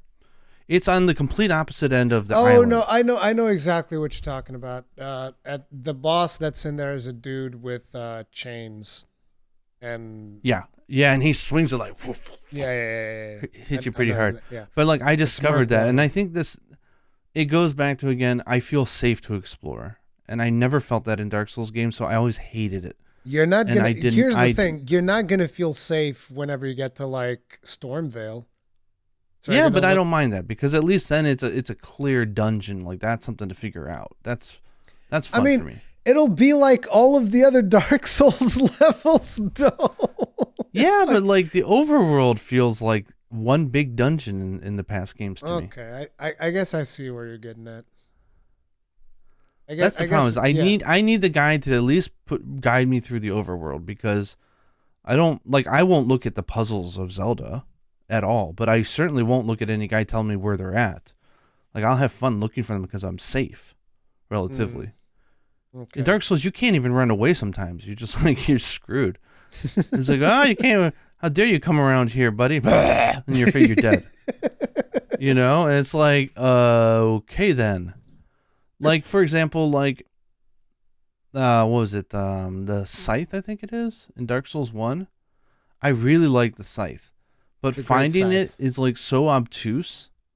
And it's like you got to, like, do the weird platforming, and then it's over here to the left, it's down this platform, and it's like... Here's the best part. I would have never found that. I know exactly where it is, and if I jump into the game right now, I know exactly how to get there, but I won't be able to tell you off the top of my head. Exactly, yeah. But you put me in the game, I'll take you right to it.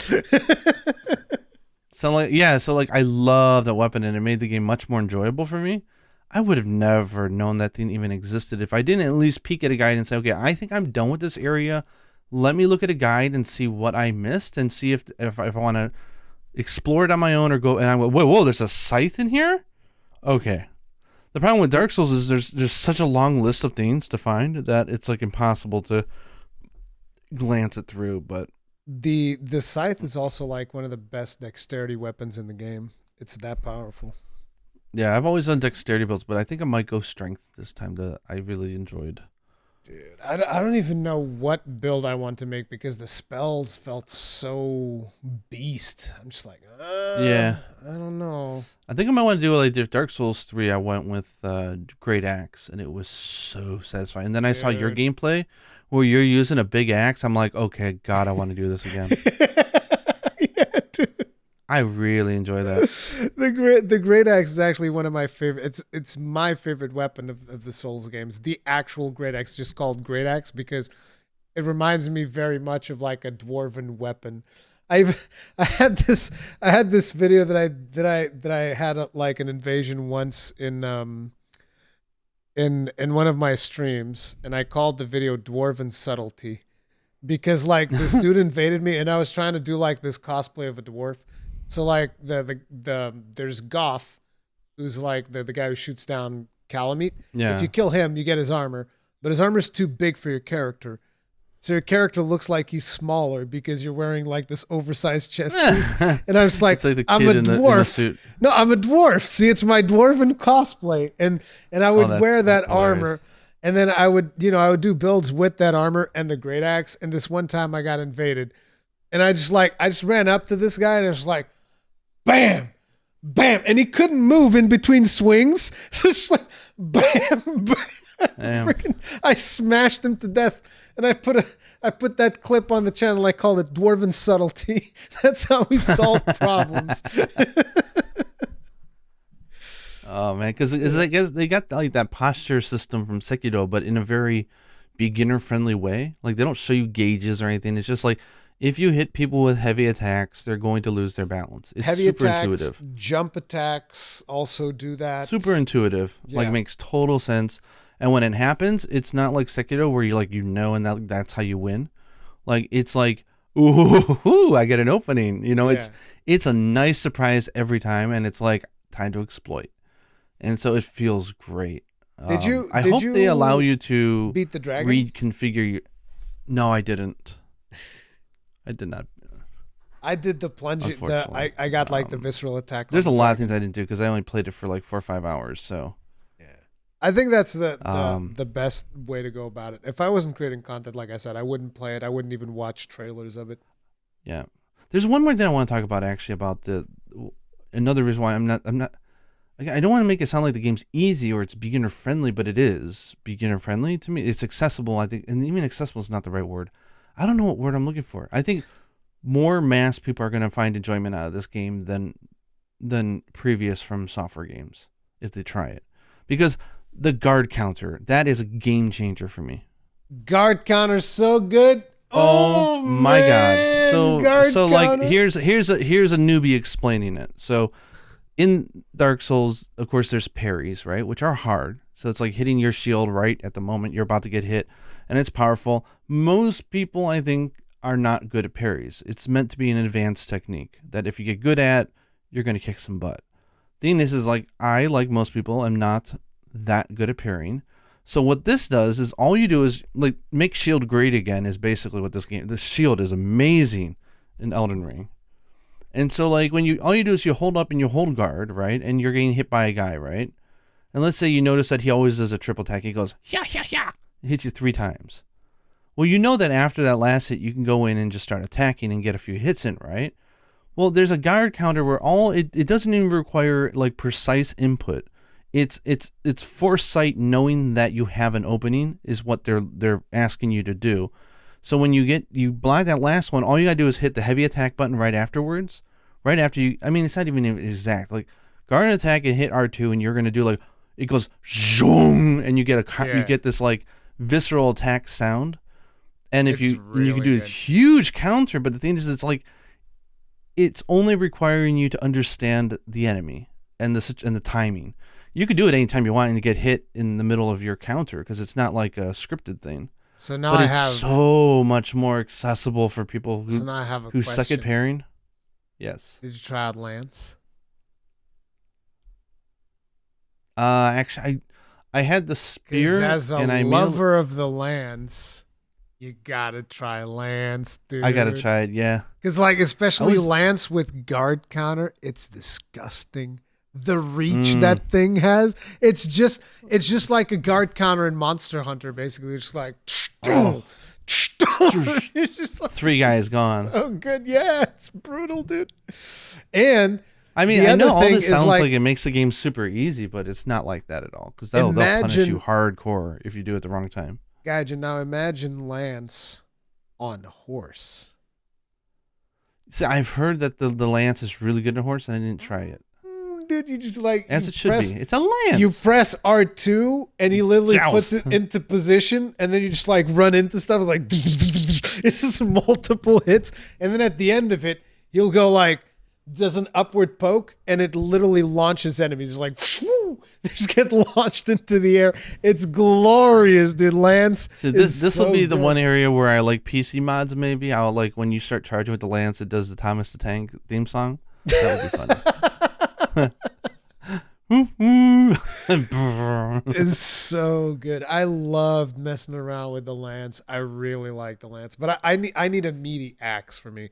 Even though it's like axes always feel like I'm in such a disadvantage. I was doing PvP with an axe on the last test, and I felt so bad because like people would have great swords. And they'd be doing guard counters, and I'd have to like dodge out of the way. And then I would guard counter them, and my reach wouldn't even get to their character. I'm like, come on, man. What the hell? It's not fair. But still, I need my axes. I'm a simple man. Give me an axe. Give me a gun lance. I want to see if when it comes out, well, we should try co-op together. I'll get better at the game, and I'll grab an axe, and we should try to co-op some and do some adventures. It'd be fun. That'll be fun. And unfortunately, they still have the session-based co-op, which I'm not the biggest fan of. Which is like, you do one boss and then you're kicked out. I could have swore I saw a video saying that it's not the case. Yeah, I initially thought so too, because I think Vati said that was not the case. But in this network test, at least, that's the way it went. It's like, you kill one boss, get the fuck out. And then you have to rejoin. Huh. It's always been the way that they do it, though. Like, you kill one boss, and then, you usually, if you want to like fully co-op the game, and I've done this with 2 friends of mine, you have to kill every boss 3 times if you're doing it with 2 more people. If you're doing it with just 2 people, you have to kill every boss 2 times. So you go in, kill it for you, go in, kill it for me. Hey, if Capcom was able to get over that and they were able to fix it, we can have hope that FromSoftware might. Nah. It's because I had hopes that they were going to do it for this because it would make sense, but they opted not to, so I highly doubt it. It's like, this is just a design decision by them. It's like, this is just the way it's going to be. You're going to you kill one boss, and then you resummon, and you go kill another boss, and so on and so forth. And the other thing is, like, there's no horse when you're in multiplayer. Yeah, I remember reading about that. So yeah, which cuts down on some of the exploration because you can't use like spirit springs and stuff like that. But yeah, that's I suppose you're. So it just goes back. Like I said, like exploration is like this nice, safe, fun thing to do. It's not safe. I mean, you get your butt killed, but you can grab your stuff again. It's not a big deal. You still have to see like some of the crazy like special attacks that you can get, because I don't think did you assault the caravan at all? I just stole all the stuff. Oh, you stole? Did you do the weapon art for the? So I got the thing that looked. It almost looked like the daddy build mask. The great. It's like a spell thing. It reminded me of it. No, that's not the caravan that I'm talking about. There's a caravan that you can rob, which is the one that's being pulled by the 2 big dudes. Oh no. Yeah, I don't even think I found that. I don't even think I saw it. Yeah, if you rob that caravan, there was like a greatsword there, and that greatsword had like a weapon art where your character would hold the sword like this and it would start spinning. Oh yeah, I saw you using it. It looks amazing. Yeah, that's really cool. There's gonna be like crazy weapon arts like that. Yeah. It is very much like a charge blade. February is gonna be great because it's gonna be the perfect filler between from then and Sunbreak. It's gonna be perfect. You know what you need to do until February though? Not FF14. Come on. Well, I have to say, because there's a lot of people who do not follow me on Twitter, and I don't blame them, because 1, Twitter is a weird place, and 2, I tweet too much. But I was just noting yesterday was my 3-month anniversary. Yeah, but starting my relationship with Soul Sacrifice Delta, and I'm in for a long-term relationship. Okay, well, you're the one who started this. It's your fault. You don't have to take responsibility. You don't have to cheat on Soul Sacrifice. I'm sure Soul Sacrifice Delta won't mind you playing Final Fantasy 14. I'm sorry. You can only be obsessed with 1 or 2 games at a time. You can't be obsessed with multiple games at once. You know that. Well, I mean, it's your 3rd month. Maybe you 2 need a break. Maybe you need some time away from each other. No, it's only getting better. I'm 300 hours in, and now I have a new main save that I'm working on, and I've made 51 videos, and Jesus I don't even know Christ. how I slept, probably because I didn't, but man, I'm still heavy into that. But that's your fault, so yeah, we'll get to it eventually. It's my fault. But yeah. But yeah, Elden Ring was a smashing, beautiful. Did they even have a network test for Xbox? Because every single YouTuber is all, I played this on PlayStation 5. I played this on PlayStation 5. I played this on PlayStation 4. I don't know. I was surprised they didn't give you an Xbox, because I'm pretty sure you asked for an That's Xbox what I wanted. code. They said yes. No? I said, oh, it's just funny. It was like, we'll try to get you a network code. Is there a preferred platform you have? Xbox Series X. Here's your PlayStation 5 code.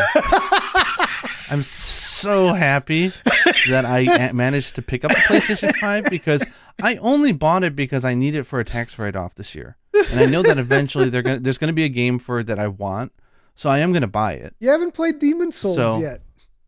Yeah, I got Soul Sacrifice. I can't do Demon Souls. You know? And you've never played Demon Souls before. You'll love it. It's amazing. I'll get to it eventually. But I've got it. Fantasy 14. I still got Freedom Wars in the closet looking at me like, hey, didn't you say you were going to try me too? I'm like, shut up. No. Listen, okay. You definitely play 14 before you play Freedom Wars, okay? Don't give me that crap. Don't even, like, no. No. You definitely play 14 before Freedom Wars. Anyway, oh, man. We're probably going to be calling it here because I'm personally about to fall asleep. I can barely keep my eyes open at this point. Thank you all very much for watching the Third Fleet podcast. Hope you guys enjoyed it. We know that this week we spoke a lot about Elden Ring because, obviously I wanted to talk with Gaijin about his experience in Elden Ring. But we'll have more Monster Hunter for you next week. So we'll see you then. Thank you very much for watching. Hit the like button if you enjoyed it. Dislike button if you didn't enjoy it. I know that I extended the previous podcast by 1 hour by mistake. Sorry about that. I'll try not to do that this time. No problem. The gameplay was fantastic. I really enjoyed it. It was the one at the end. Cool.